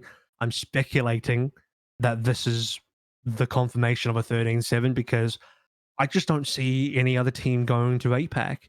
I think there was the whole thing like, oh, is DC going to, is Washington going to APAC? I'm like, Karen Thill shouldn't even have to come out and say it. Like, how is Justice going to go to APAC? You guys, teams don't just, outside of, because people are going to bring, what about Valiant? Teams outside of Valiant don't just pick up and go like that because it takes a lot of cost and infrastructure to go. Why is Philly in Korea? Because they have T1. We already talked about this. T1 have a huge fucking building in the middle of Gangnam where the League of Legends team and the Contenders team and all other T1 based esports teams, Valorant, whatever. I don't know if the Valorant teams play. My point is all the T1 Korean teams play out of that T1 building. They have huge infrastructure in Korea that makes a lot of sense for Philly to be in Korea. New York just don't have that. And Washington don't fucking have that. Toronto don't have that. Toronto, they're owned by, what's their face? Overactive Media. Overactive, who have Mad Lions and stuff. They have their own facility in Toronto. Like the videos are there. You're not, no one would pay double the fucking cost of having a facility in both Toronto and Korea. Like you're paying for one facility. That's it. And they're building a stadium, aren't they? They're like double, triple, quadruple down in Toronto. They're not going anywhere. Yeah. So Toronto's not going to Korea. You can remove that from your mind real quick. And then who was the other team that could go? Is that it? Boston, maybe? No, but it can't be Boston because they're partnered or they have some sort of ownership. I don't know. Do they own? I don't. They're partnered with the Helix Esports thing in Boston, so they have their own thing going on in Boston. They're not leaving Boston. They have the Gillette Arena. That's part of their ownership. Do you know what I mean? Like, you think Kraft is paying to set up new infrastructure in Korea for no reason other than to play esports? Fuck no, it's not happening. Yeah, like guys, like we need to think about this logically. Like people just saying like, oh, this team's Korean, they can go to Korea. It's like, no, there's a cost involved with that. That should cost money. And to be fair, like the Overwatch League could sweeten the deal and could provide a financial incentives. It's just probably hard to make that financially feasible, especially like you kind of still want to serve your regional market. And for teams like for Toronto, their regional fandom is working quite well. From what I understand. Like, by the way, we don't have those stats yet, do we? Like, jersey sales from after season 3, like they were like one of the top teams. We haven't gotten these scorecards this season, interestingly. It's just something I realize at the moment. But like, it doesn't make sense for Toronto. You could say Houston, but Houston is also pretty regionally tied. Nope. Yeah. You could say Houston have their home base in Houston. They have nothing going on in Korea. They still have Dante and maybe Jake on the team. You know, you got non-Koreans there. I guess it doesn't make sense. You could look at Shock, but I'm pretty sure they have their infrastructure as well. And like, NRG. Keep in mind, guys, like Korean.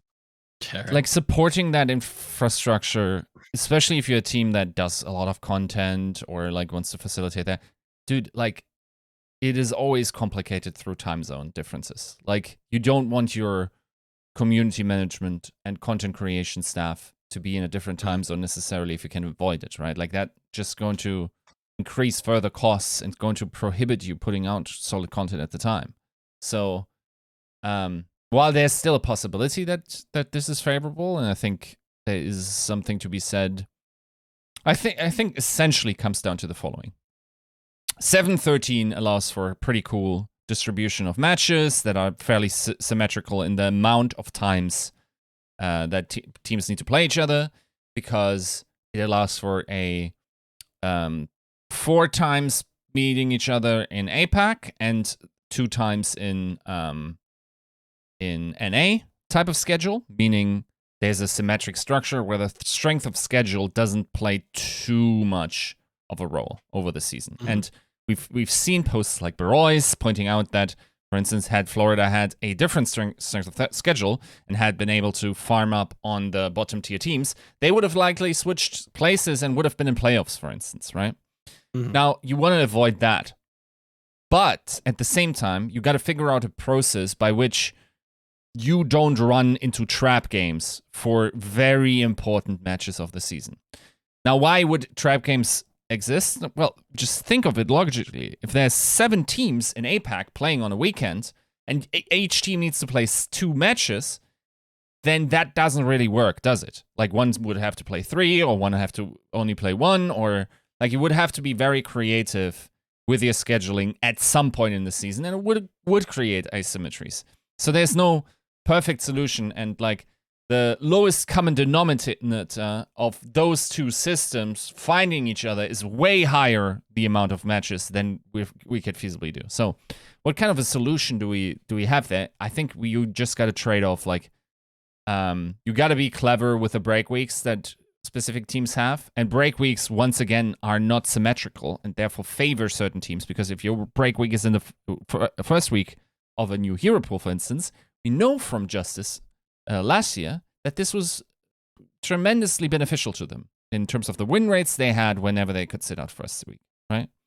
Now, the general distribution, it is really hard to maintain competitive integrity with split up regions that are asymmetrical, but you can't really help it. And personally, I would say I would take the issue of potential trap games or asymmetric scheduling over a different amount of times I'm meeting each team. Just because, like, historically, there have always been atrociously bad teams in comparison to the other rest of the field, where there seems to be like almost like a universal role in Overwatch League, and many leagues for that matter, that there's like 1 or 2 teams that are almost always free wins to everyone that is sort of decent, right? And to be able to play those twice is a massive boon, probably much greater than the trap game that you could be like avoiding would be able like to. Like half of Paris wins. Yeah.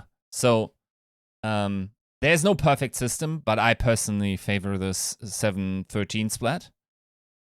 And then being clever with the scheduling, and maybe there's some way to figure this out in a better way where it could be more fair.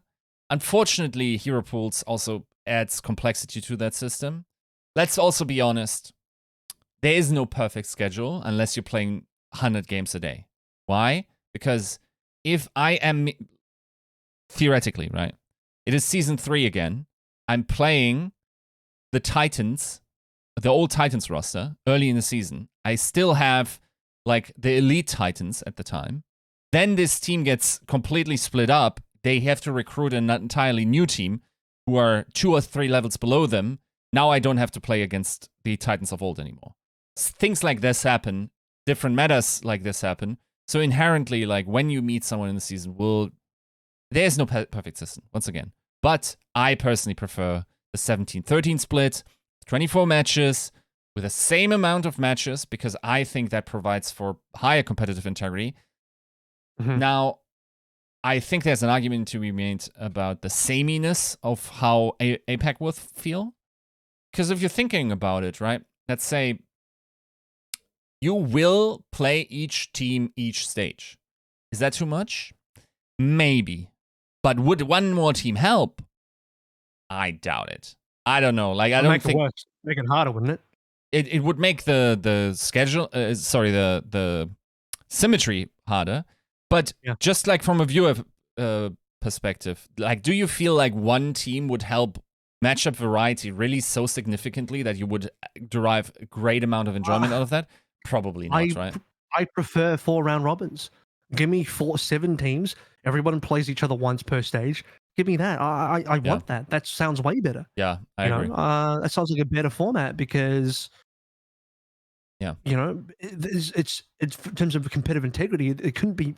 You don't have a more fair format. You're literally playing every single team every single time, which means there's 0 strength of schedule considerations. Let's say Valiant shit again. Everyone just farms Valiant. It was like, oh, cool, but at least everyone gets to farm them equally. Yes. Not one team. One team doesn't get to farm them more than another team. You all get the same opportunity now, so there's no excuses. And I mean, I like seeing certain matchups. There's some really, really good matchups in here. Like Seoul Shanghai is going to be a banger every single time. Seeing that 4 times a year minimum. Holy shit! Like, you'll sign me up. That sounds amazing. So true. I'm excited about APAC going to 7. I wasn't before. I was like, oh no, we're losing a team. That sucks. But the more, listening to your explanation, the more I think about it, I'm like, actually, this is a good thing. 7-13, if that's what we end up on, which I think we do, is really good. Because again, the only other teams that could maybe go over are Washington and Dallas, where it's not going to happen. Because first of all, Washington already said they won't. For people that are like, oh, well, they could just be lying. Like, motherfucker, they have a home base built in Washington, D.C. that they play out of. What the fuck do they have in Korea? Nothing. They would have to start from scratch. It would cost them so much money. Are you stupid? Like, what do you mean? No, they're not going to go. They said they're not going. And, like, no, there's no chance they're lying. Like, just follow the paper trail. Follow the money. The money doesn't fucking lie. Okay? It costs them way too much money to move to Korea. It's way more financially viable to stay in DC. That's all you need to know. Same with Dallas. The MV have their own shit set up in Texas, in Dallas. Why the hell would they go anywhere? They haven't gone anywhere for 4 fucking years. So it's not going to be them either. It's not going to be anybody. It would have to be a full Korean team or like a mega majority Korean team. And we've gone over every single one of those teams, and I can't find a reason for any of them to go to Korea. So to me, it's confirming 7-13. You might as well lock it in. Yep. Seems very plausible. And again, to echo what Yiska's saying, like if it helps the overall formatting of the league, so that you have less kind of bye weeks, you have more competitive games. Yeah, I think it's the best look for everybody across the board. Like you're saying, more Shanghai Seoul games, more potential or less of a potential for strength of schedule to influence overall season standing, I think is a boon for everybody. Yeah, full support of it. Okay, guys, let's talk about the mixed bags. Let's talk about the different small bits and pieces moving about. One of which is, I don't have a lot to add to this. We'll do this one very quick as we move past. Vancouver have moved up their team size from 5 to 7, and who they added Seicoe and Skairipa. I said his name correctly. Unfortunately, it's just more like EU players that I don't really know too much about. So I don't know if anybody else would like to add some more stuff in there for these guys. It's another DPS and another support. No tank. I would have imagined that Vancouver would have added another tank by now. Because now if Vancouver want to get a tank, it had to be 8 players, and I would have thought 7 would have been maximum for Vancouver. Yeah. That's kind of the biggest thing for me is how wide they're going. Like they're really grabbing as many players as they can. And like so far, it's everything looks good on paper. It's kind of interesting how it all comes together. And you know, there is going to be a tank incoming for them. But to speak specifically on Seicoe, apparently doing some research, speaking with some people, he was, quote, a feast or famine player, which to me reads as like a big playmaker, can do a lot, is not, you know, shy when it comes to making big plays, but was not somebody's name who I heard thrown around a lot. It really took going to coaches, going to casters, and asking them to really kind of like start to hear these players' names kind of thrown around. I think he comes from Falcons, if memory serves. Yep, Falcons EU. So has a pedigree of success coming from a domestic league or contenders region rather. And yeah, I think is going to be a pleasant surprise for some people, and seems to be a pretty solid teammate all around. Like somebody who comes and brings a kind of positive aura. Apparently, is pretty funny. And yeah, just an overall like good guy to have around, and somebody who probably will see some play time. Maybe not over some of the stars, but you know, somebody who's going to be competitive. I mean, we're talking about a team that you'd have to be fighting against Aspire, Shockwave for playtime. Yeah, so that's tough already. It'll be a challenge. It'll be a challenge. I think Skairipa must be like competes with Aztec for double flex support, but also maybe Aztec doesn't quite show up. Again, he's had like a really interesting career.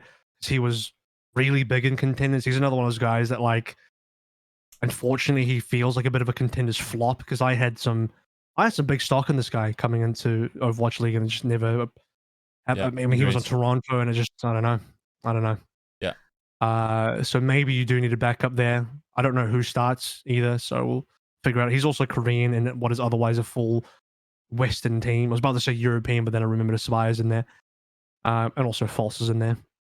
Just got a message as well. Just saw the screenshot from Eric that put in there. But Titans Justin, who's their GM, has mentioned that they are probably still looking to get another tank player, but it's TBD because they want to find out more about Overwatch 2 and what to define what they're looking for before they sign another player, which actually makes a lot of sense now thinking about it. So probably the correct thing to do. So what we can expect then is that Titans will go for 8 players.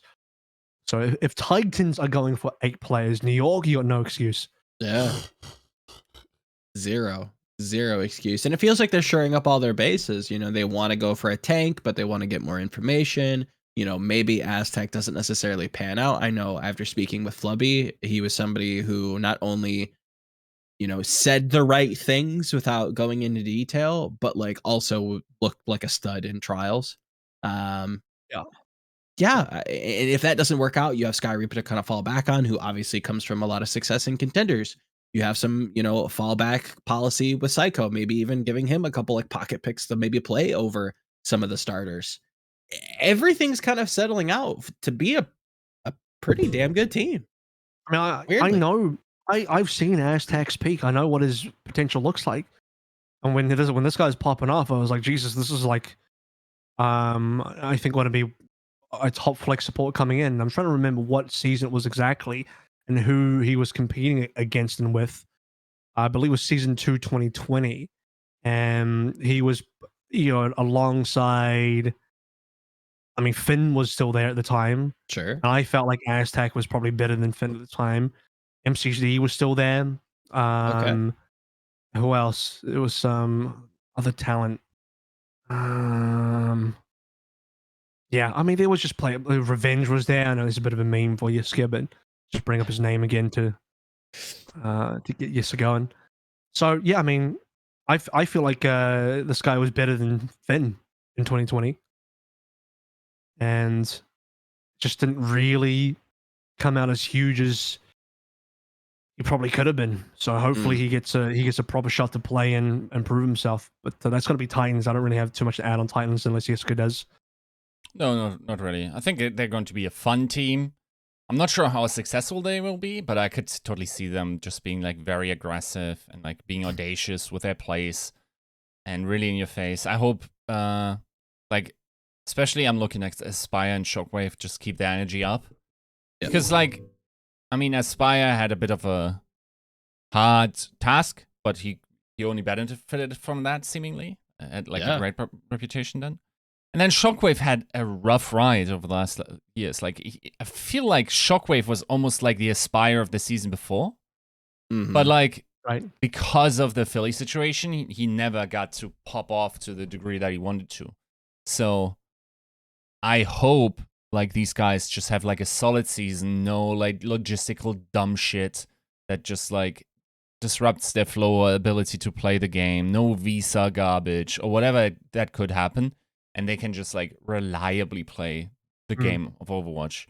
And unfortunately, there's also a sense where maybe their shine is gone now. I hope that that's not the case. But, yeah, it's given those circumstances, it's not something that can't happen, right? Like they. Oh, I figured it out, guys. Vancouver are going to APAC to be the 8th team. And Shockwave's like, no, not again, not again. So, there it is. They're super like, sleuth. we got one Korean. We got to make hashtag happy. We got to go back to Korea, guys. Yep. So, okay, that is Vancouver. Let's talk about Chengdu and some other teams and stuff going on. So, Yiska, you really wanted to see this happen. I mean, I think we all did to some degree. We wanted to see Chengdu make some moves. And they make some moves into the negative in terms of removing players. They haven't added anybody yet, so still going to be in a Pritter waiting room. But for now, it does look like they're clearing some space for a Pritter to arrive. Yeah, feels like writing on the walls. They're rolling out the red carpet. That's what it feels like, dude. Feels like it. Yeah, I don't know. It was weird, you know. Without these moves, it's like, do you really want 5 DPS? It's a little weird. Because if memory serves, Yiska, maybe you can correct me if I'm wrong. Like, they were under contract still per the official like contract list, right? Yes, they were on existing contracts, right? Now we don't actually like. Honestly, like ever since we got the 30-day rule, the information that we get of those contracts is almost inconsequential because we don't know what these players negotiated. Like, I can give you a 10-year contract, easy peasy, but the only one that stands to benefit from the 10-year range is the organization if you stay, like, the best player in the world for the next 10 years. There's no optionality for you. The optionality is all with the team, meaning you could be fired, theoretically, within 30 days. Now, you can negotiate this as a player, but this is not knowledge that we, as a public, are privy of. So, like, how to evaluate those contract situations is different. Now, but my best understanding of this is that neither TAROCOOK1E or Jimmy were the two-way players, I think. So they would necessarily have to be downgraded from their contract. There's several ways how this works. Maybe amicably, they just say, like, look, a Predator has been, like, MVP for the last 3 contender seasons in a row. We just kind of, like, you're not playing if a Predator comes up. We're sorry. Jinmu is sort of like our, like, mascot / actually really good at some of the roles. You're not getting past leave, my dudes. You can play in contenders, or, like, you can collect a paycheck, right? And or Chengdu just went, well, your 30 days are up. If you want to play for contenders or contenders team, then play for a contenders team. We don't know how it worked out, right? Like, but by all that I know, their contracts had to change in their substance for them to be able to play in Chaser full-time now, right? I don't think they have Overwatch League contracts anymore. And it doesn't sound like they even have two-way contracts.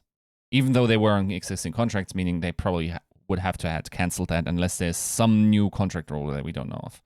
And, I mean, for one, signing long contracts, like, without the 30-day knowledge means nothing. But also signing long contracts in the old model, I think, for instance, Carpe would have to be signed on an old contract if I'm not mistaken.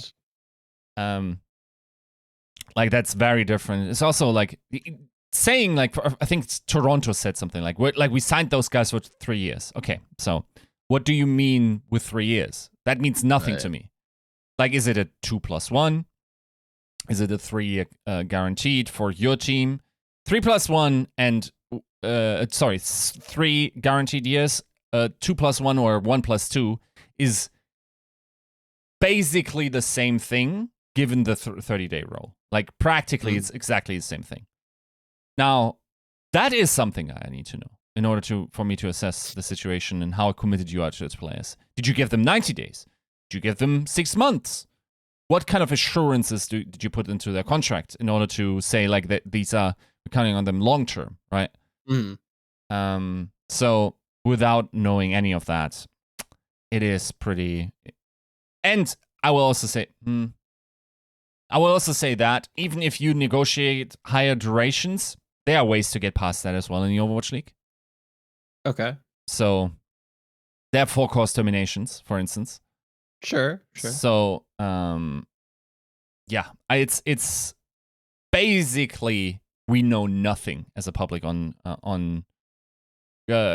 contracts, and there's it's really hard to like discern anything from the information that we are getting, other than someone wasn't extended or something from the contract clause sheet that we get.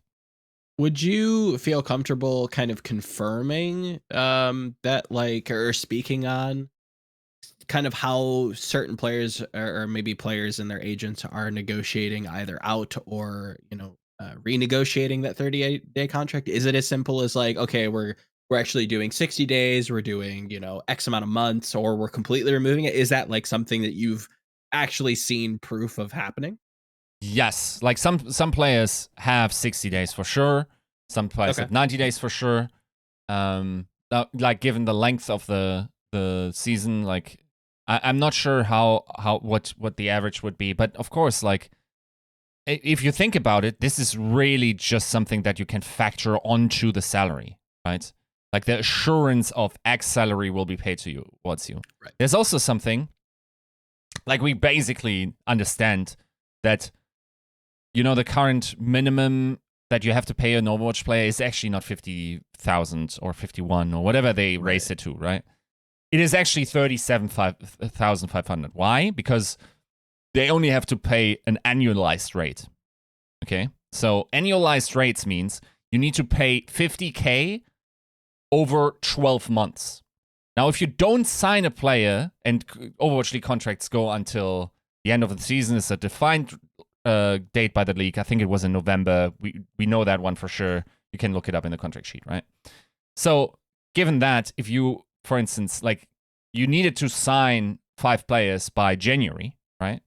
If you signed them on January 1st, that's when their contract starts. Then it goes until like October, let's say. Then you only have 10 months that you need to pay them. Theoretically speaking, the 6th player that you also need to confirm at a later date, you can start paying that guy even later, and you only need to pay the annualized rate. Now, in fairness to teams, they do, from what I know, sort of factor that into the salary that you're getting, right? Like their annualized salary offer will be higher because you were signed later. It doesn't mean you didn't work beforehand or whatever. Right. Or you might have not even, like a lot of players basically do unpaid work in terms of trials and whatnot, right? Even though we can definitely have a discussion at what point trials constitute work and whatnot. Like I think in some instances where a team took a player for tryouts, knowing full well that they won't recruit him, but have him dangling so they have the ability to scrim against their actual starter.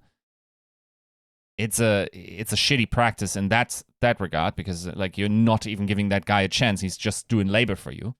But yeah, I think overall the teams are pretty fair in terms of how they annualize the rates. There are even some teams that will just pay you the full amount. So like you will like let's say some of the teams, and it's a small amount, sign you in January, then they will value your contract back for 12 months and will pay you upfront that amount that you lost by not being signed through the annualized rate, right? So, but once again, like there's so many cogwheels to turn and like switches to pull and levers to put at an angle. It's like the value of a contract is very different, right? Like there's also another thing that is really strangely complicated. It's like, for instance, you know the right to match that contenders teams have, right? Sure. So just to explain, if you are an academy team Heather, then you have the right to match the offer that another team is giving you, right?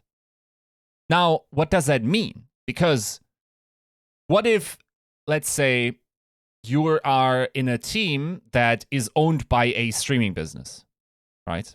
So therefore, maybe one of my offers is to give you vastly better CPM on your personal stream, right? That could be part of your contract. Sure. CPM, clicks per 1,000 or clicks per mil, meaning like you would be making way more money from your personal stream, and that is a variable amount. How do you weigh that up against someone that doesn't have a streaming service, isn't able to monetarily provide that? Well, the Overwatch League then says you need to provide something of comparable quality or something like that, right? But that's quickly getting pretty iffy, right? Right. That's why also, by the way, like these types of calculations was always why the salary cap was stupid as hell, right? So it's like contracts in the Overwatch League are quite complex, which is why like an agent makes sense in order to negotiate the different type of things that you might require from your contract. But we don't know anything of that. We don't know anything there, right? And to be honest, very often players themselves don't know, right? Until they're confronted with the, oh yeah, like they want to get rid of you and they can. Like, it's not very often, actually. Right. Like, I think a decent amount are quite literate in their contracts. That's good. But, yeah, it is complex in the types of clauses you can negotiate for, but it's entirely transparent to the public. Right. More so than most people realize. In conclusion, you like Chengdu now? Yes. A Preta waiting room. Okay, so yeah, that was a lot. Thank you. That was lots to take in. I'm still digesting. Nice. That's right in there with my McDonald's, just toiling away in my stomach currently. Excuse me, Jesus. Wow. I mean, yeah, Chengdu obviously they do some interesting stuff with their player contracts. They sign, I believe Jimmy and TAROCOOK1E were on 2 years each, but none of that really matters with the whole 30-day thing anyway. Actually, I find it interesting that they're probably not on 2 ways, and that got me thinking. I don't think Chengdu need 2 ways. They don't need anybody on 2 ways because that almost costs them more money than just to have them on Team Chaser as not a 2-way. Because if they really needed these guys back on the team in an emergency, let's say a Prita rumored, or let's say, you know, we expect Prita to be on the team, him, Leave, and Jamu are all sick and can't play, or they're all in the hospital and can't play or whatever, then you can put Jimmy and TAROCOOK1E on a 30-day, right? They can still come in on a fresh 30-day and play emergency contract. So that being the case, it almost doesn't make sense for them or anybody to do a 2-way contract anymore. It feels like 2 ways are potentially dead, in my opinion. So yeah, Chengdu now have to think about what they want to do for the rest of the team. The rest of the team being the tanks. They're on 7 players. I expect them to be on 9, which means a Prita joins. That's going to be 8, and then 1 more tank joins. That's 9. They got 4 supports. For fuck's sake, so they don't need more than that. I think they're fine with Leave, Jim, Prita as a trio is brilliant. Like that's a disgustingly good trio of DPS. Gaga needs somebody to help him out with off-tank duties, and apart from that, I think Chengdu are done. Chengdu don't have a lot to look at for tanks. They can try and steal Liga, but I don't know if Spark will sell. Spark have got 3 tanks, so they can sell, but I don't know if they want to. Yeah. If they do, then they are stacking Chengdu the fuck up. They're helping a team they have to compete against be even better. Yeah. So for that reason, I feel like Spark don't want to sell. But also for that reason, if Spark want to make some money, they can, because they're holding on to a player that they have to pay, that they're holding on to somebody that's not going to get any playtime, that they're just wasting money on. Yeah. Like, you've got 3 tanks. At most, 2 of them are going to play. One of them is perma-benched for sure. So somebody there they are wasting money on. It might be Burner, it might be Gusha, it might be Liga. It's not entirely certain. So I can see both ways that Spark can and should sell, but maybe also shouldn't sell, because you don't want to make your competition even stronger. But if you don't get Liga and Hunters, the rest of it is like, well, I guess you got Dai, who is Riven, and Kodomo, and it's not looking too great. You know, you got some okay players after that. You almost just want to be like, do you want to come back late young? Because our options are limited. Like, we're kind of scraping the barrel a little bit late young. You might want to just come back for us, because the other options don't look too great.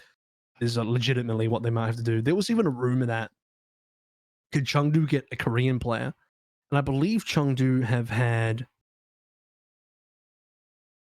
they've had somebody said, I don't know. I'm trying to find a source on this. Otherwise, it's just gonna have to be a trust me, bro. But I'm pretty sure that they'd be open to a Korean player. It's not impossible for them to have a Korean player, but it's unlikely, I believe, is where the stance is. And again, I don't have a source on that, so you're just gonna have to trust me, bro. But I do specifically remember seeing that somewhere. I think Chengdu are mostly done. Theoretically speaking, based on like them recruiting JFeel, that seems right. Like a higher possibility now. I think that might be the first non-Chinese member anyway, so maybe that on the team, yeah, maybe that's generally that gate has opened now. So yeah, if they want to win, they probably should get a Korean off tank. But I think that would fuck with the team dynamics, because can you imagine switching from Chinese to English for one player? That would be. I mean, your entire team, your entire organization, all coaching, everything, all coaching minus JFeel. Yeah. Well, we don't know actually. JFeel's Chinese might be good. Who knows? But let's assume is all Chinese. You're gonna change your comm dynamic for one person. It's be really hard, you know. I'm not saying other teams haven't done it, but bro, your team's only been Chinese this entire time. So you want to mess with the formula now? It seems a little bit whack. Unless you're getting a guy that can like either learn Chinese quickly or is gonna be doing Chinese. I don't think they'll be doing a non-Chinese player at all. Yeah, wasn't Kalios someone that speaks a bit of Chinese? Or am I wrong? I remember hearing something. He would have been good. If they were gonna get a Korean off tank, they probably should have gone Kalios, because he sounds like the only one that can actually speak Chinese that we know anyway. Yep. So outside of that, I don't see it happening. I think it's rare. I think they're just gonna get Riven or Kodomo and call it a day. You know. Yeah. Pretty much. Moving on. CoolMatt is gone from Houston, which I'm not too sure what that means or how I feel. Yeah. That's a weird one. I don't know how much input he had on the team for this year. If it's mostly junk buck or what, or what's going on here, but they've already lost Harsha. They lose CoolMatt now. I'm not too sure what the direction staff-wise is with this team. Yeah. But I assume they'll have to get a new GM, wouldn't they? They don't have one. Yeah, theoretically they do need a new GM, and I will say it's always sounded like a thankless job, where it's like you are now doing everything, comparable to, for instance, the Harsha situation that he talked about with the Titans back in the day, right? Like, you're now more than just doing managerial tasks, but also like maybe you're helping people, set up interviews, do visa applications, like maybe you build up the furniture in your practice area. Maybe you are the tech support. Maybe you're just everything, right? And I think that job can be a lot as well. And that's generally true for a lot of GM jobs in the Overwatch League, even though some of them have different responsibilities for sure. So once again, like as we always say, like general manager is not equal amounts of responsibility spread across the league, right? Yeah. But yeah, like it has been mighty quiet for a while, I feel like. Which is a fair thing to do as a general manager, generally speaking. But I guess for a franchise like Houston, I hope someone with like more of a focus of communicating with the outside world is instated there. Just, I mean, potentially selfishly, just like in order to create content around the team, but also because I think they are just like that type of team that has stories to tell, and I think honestly they probably need more than one guy to facilitate that content type of the. Like, I mean, they're a team that does more content than the average team. I feel like they had their Houston series and like did it pretty well, but I still think like it would. Let's say that I think there's a good reason why the best marketed teams in esports have one of the managerial stuff be almost like the face of the team. Think of G2 with Carlos. Indistinguishable from the brand, is the brand in some way, right? And I think that would work well in Houston as well. And it does well, for instance, like with Hector at Optic over in COD League and whatnot. I think that's just like the type of vibe that you also get and want from a team from Houston, right? I have I don't know. I think Houston is a team. I think working with their management being like the ownership group, not the Outlaws side of things, is an interesting to tackle. So we'll see what happens, man. Because like I think that's mostly as a GM, you are kind of the middle piece between your franchise and your ownership group, and I've heard that's a challenge. So I would like to see what happens with them in the future in terms of who's going to take that position. Because right now you have Shadow, who's operations director, Junkbuck, the head coach. So they don't even have unless Jake is still a coach, they don't have a second coach right now. Jake is listed as director of talent development. Yeah, am I wrong in thinking like that's like the like obvious nod is to like maybe promote Jacob into GM and kind of put him in that position of like a Carlos or. I don't think you just throw people. I'm not saying he's not ready for it because I'm not gonna try and pretend I know what he is, and I'm not gonna try and pretend I know what he is and isn't ready for. But like, does he even want to do that? Like, I don't know. Sure, it just that's seems, a fair question. I don't know. I don't know what he's doing this year. Is he playing? Like, Jake's a bit of a mystery currently because he could be playing, he could be coaching, he could be doing a lot of different stuff. But Outlaws still have decent amounts of things to fill. They currently have a 6-man team. I expect them to go 7, if not 8. They got a lot of management positions to fill as well. But I guess we'll just look at what happens to them. I don't really have more to comment on CoolMatt or the Houston Outlaws. Just that interesting that he's departed. I wonder what he's going to do next, and wish him the best. Yeah, I think for me, this kind of signals that like there's definitely been more moves made that just haven't been announced. Because I can't imagine that like a GM leaving like that again, like Yiska kind of alluded to, like GMs definitely have varied roles across the league, but at least in my mind, it feels like the last person up the chain that has to like sign off on deals that have made. So having somebody leave like prior to a project being finished would be a little bizarre for me. So I at least for Houston's sake, I hope that, you know, things have basically wrapped up and they've made the moves that they want to make. And CoolMatt's like, okay, cool, like we're done, off season complete, you know, I'm out. If that's not the case, then that's a little concerning. But maybe it's not up to him to, sign the players. So maybe it's less of a worry. But yeah, it's just kind of weird. It's bizarre. Sad to see him go. Obviously, kind of a legend of the game. And yeah, wish him the best of luck. Okay, we're gonna finish off today with a single quick on the fence. Oh, want a quick one? Joe, do you have? Well, it doesn't have to be a quick one. Just give me. You got an interesting one. All right, let me. We'll do a single one. Unfortunately, I'm still pretty under the weather, and I think at this point we're still gonna have time for one. So we'll do just the one, and we'll save some good stuff for next week because I have a funny feeling next week we're not gonna have a lot of news.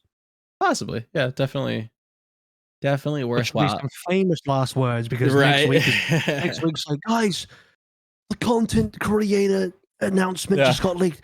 Oh, like that's probably what's happening next week. After I just said there's nothing. True. Yeah. I mean, anything's possible right now. I know there's plenty of people like, oh, hope to see you soon. With the Overwatch account, and there's movement there, and it seems like things are progressing. So fingers crossed that we get some news soon. But yeah, like you said, it could be quiet next week. So we'll have plenty of questions to get through. And if you are interested in having a question posed to us, you can join us over at patreon.com/tacticalcrouch. You can be a patron of any variety and submit a question. I'll add you to my wonderful magical list, and we will get to your question eventually. Obviously, higher patrons get a little bit more priority, just as a disclaimer. One question for the crew. I think this one's kind of interesting from friend of the show, Picasso. Get off the fence. When it comes to Overwatch 2, would moving Mei to tank decrease the complaints of crowd control in Overwatch? Yes or no? AVRL, we'll start with you. Moving Mei to tank decreases CC? Wouldn't it increase CC?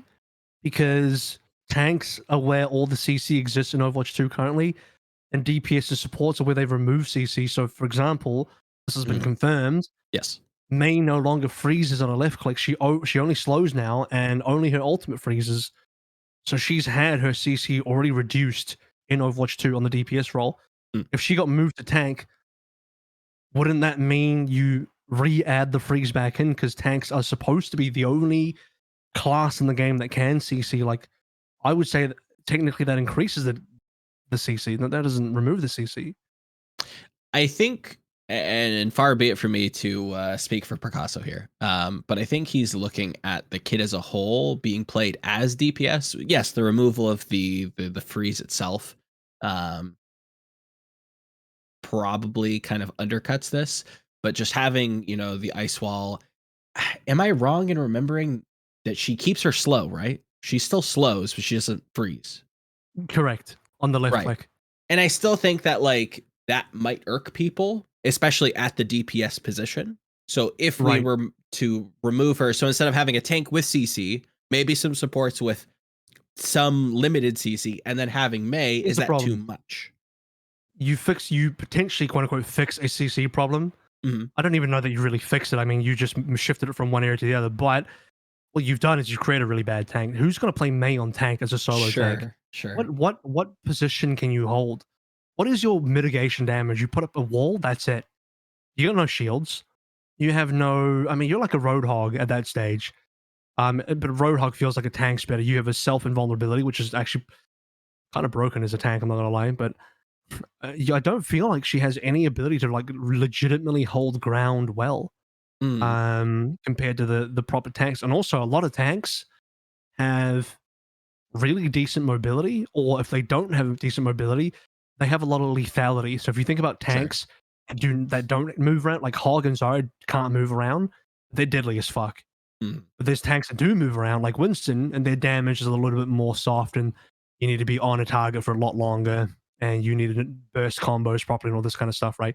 Or Diva, like you have to get in somebody's face to fly them. Like it's a little bit different. You can't just delete somebody with a bunch of energy or just hook them. Mei would be such a weird, her entire. I think you'd have to change the way her gun works almost entirely. Like it just, the whole right click sniping just doesn't even feel right as a tank. I feel like her entire kit doesn't feel correct as a tank at all. Right. In my opinion. That's fair. Makes sense. I mean, would you be open to like some severe rebalancing in that way? If they were to, you'd have to really like overhaul what May's identity kind of is. That just And at sounds like that a point, lot of work for what right? gain? What is the gain? Just leave her as a DPS, remove the freeze on the left click, and which they've done, and that's all you need to do. Mate, if the slow is obnoxious, they can nerf that too. I don't mind. Sure. Nerf the slow further, but like it feels like a lot of mental gymnastics and a lot of double dipping and like extra handling, Mhm. where the result is just like average. It's just like what is the goal? What is the end result of that? Okay, you have a tank now that wasn't meant to be a tank when you just make a new tank. Like if you're gonna make up some new abilities and all this shit, just make a new hero. Yeah. Yeah, like why rework May into a tank when it takes so much effort to do? It just doesn't make a lot of sense to me. I feel like it doesn't need to be done. Fair enough. Yiska? Any counterpoints? You think May would be a good tank? I think I see the logic in terms of like it could like I think that type of argument stems from an idea how things currently work, right? Like, yeah, I could totally see like move May to tank, still have the left click in place, the wall, the ultimate.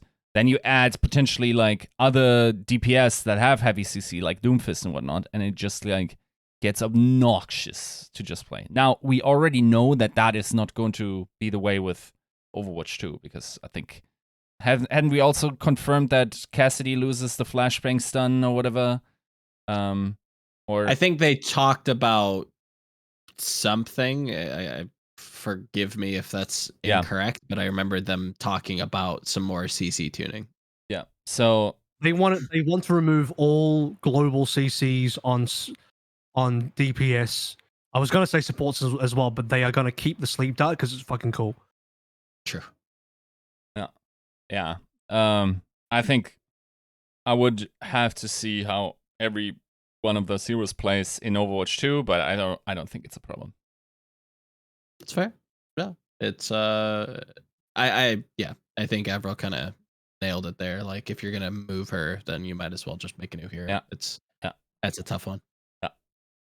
Makes a lot of sense though. I know that I think that Doomfist comment that I think it was Aaron Keller, it might have been Jeff Goodman, I can't remember exactly who it was during I think it was Jeff, but in either case, yeah, made that Doomfist comment like, oh, maybe we'll try him as a tank, we don't know. And I think that opened up a lot of people's like mind's eyes to like, oh, well, if we're doing that, like, couldn't we do a lot of different things? Yeah. So it's because Doom is like his entire kit is so fundamentally tied to the CC. Right. Like if you don't have the rocket punch, what is Doom? If you do not have the uppercut and the slam, what is Doom? Yeah. Right. Kind of like you can make him like a ball-esque, like highly mobile, very disruptive, Yeah, he's much easier to transform into a tank because his current kit actually fits tanks and the design philosophy tanks for Overwatch 2 more than it fits the DPSs, whereas for May, it just doesn't.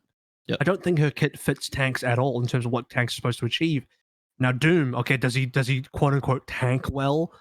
Maybe not necessarily. He's not going to sit there holding a shield, but you just mentioned Ball, Winston, Ball, Diva. And Doom is going to be, if he does move into tank, the as extreme as you can get in that regard of mobility, where he's going to be the in and out, in your face, boom, instantly take up space in front of you, then get the fuck out kind of tank. Much likable. I think Ball is a very good example because that's a very analogous of what I see Doom's gameplay going to be. I would prefer it if Doom isn't one-shotting every 200 HP hero. Yeah. As a tank, because now that's being obnoxious. You got like this 400 HP Doom that gets shield on damage and then just one shots of support, then just DP, then just shifts away or some bullshit. It's like, wow. So this guy's going to even more difficult to stop now. I think if that's going to happen, Sparkle's going to shift to tank and play Doom only. So who knows? It's anything's possible. I mean, without hijacking the entire question, I feel like with Doom in particular, I feel like the damage gets like cut in half, and then his passive probably gets ramped up quite a bit, so that he has a little bit more staying power. He can feel a little bit more tanky. What I want to see? Go ahead. I think they gotta make the punch a wider arc and an AOE. Yeah, probably way less damage. You can't one shot anybody with it. It's a CC move only. That's it. I would like to see you be able to punch a play into another player to apply the extra damage, but it's still not going to one shot.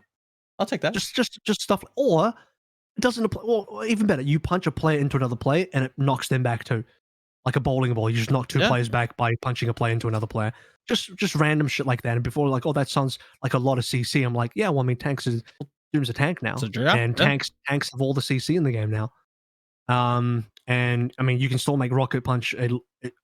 I don't see why they would make it not a long cooldown. It seems like a pretty reasonable cooldown as it is. So you can keep the cooldown, make it a stronger ability from a CC perspective, but a weaker ability and a damage perspective. And I think it's pretty balanced, in my opinion.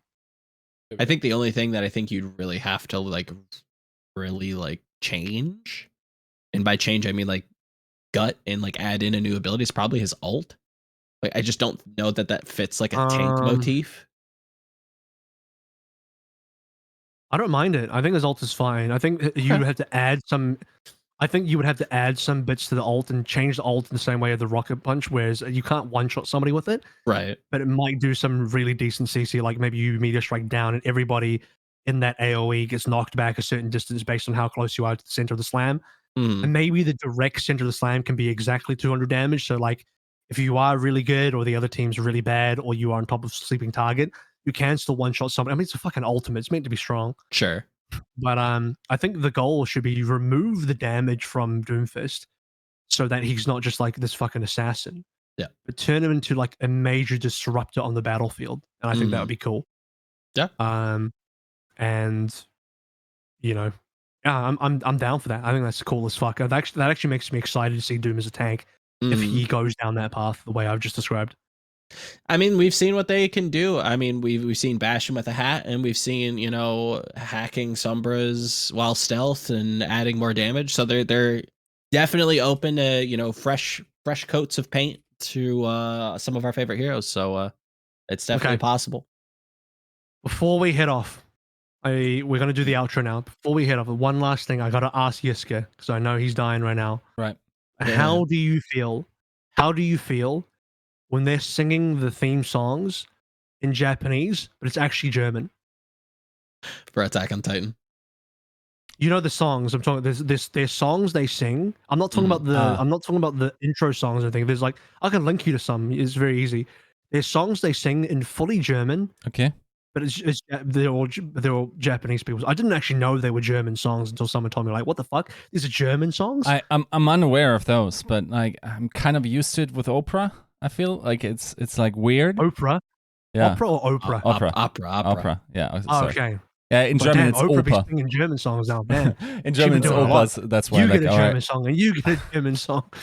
Now our intonation works differently sometimes. But yeah, like I don't know. It's weird, and it's also to be fair, my general understanding is that Japanese and Germans have a better chance pronouncing Japanese correctly than just like from the sound inventory, especially of vowels. So I think it's not that bad, but I would have to take a look at those songs. I'll send you some, and you can tell me whether you think their German singing abilities are good. Will do. Their voices are great, like they're good singers, but I just have no idea. Like, are they saying these German words accurately, or are they butchering it? Like, I have no idea. Let's see them. I need a real German person to tell me. All right, that's gonna be 209. Thank you so much for joining in, guys. Decent amount to talk about this week. Hopefully, we saved a little in terms of get off the fence for next week, and maybe there'll be some news, maybe there won't be. Praying that there will be some news. Final thing I'll say is congratulations to our last free agent that got signed. So Sideshow's no longer a free agent. He has now been signed to Beth for life. Hoping that he will be a starting player. Yeah. And you know, all the best for his playing career from here on out. For sure. Yeah. Best of luck. No, that's very momentum. There's something in the air in the Overwatch League, right? Where it's seems like it. This is it's dope. It's dope. Only if you're in North America, though. Only if you're North America. I will say it is unreal that this man was wearing the cow sweater while proposing. That is actually insane. Have you seen that? Wow. That's planning right there. R/Cow right there. Nice. The official jersey jumper of R/Cow. No, really happy for them. Yes, very much so. Cool. It is. I just came back from a wedding as well, where my casting buddy got married. Nice. And he hasn't cast Overwatch for a long time, so I wouldn't call him that anymore. But yeah, so a lot of people getting married. It is the season. I'm next. I'm gonna get married tonight. So wish me luck. Damn, congrats. To who? Yeah, I'm just gonna do it. I don't. She doesn't. I don't know yet, and she doesn't know yet. But when she does, it'll be great. Nice. So Nice. I'm coming for you. You don't know I'm coming for you, but I'm coming for you. I'll see you guys next week. We'll see you all next week for 210. Love y'all. Peace out.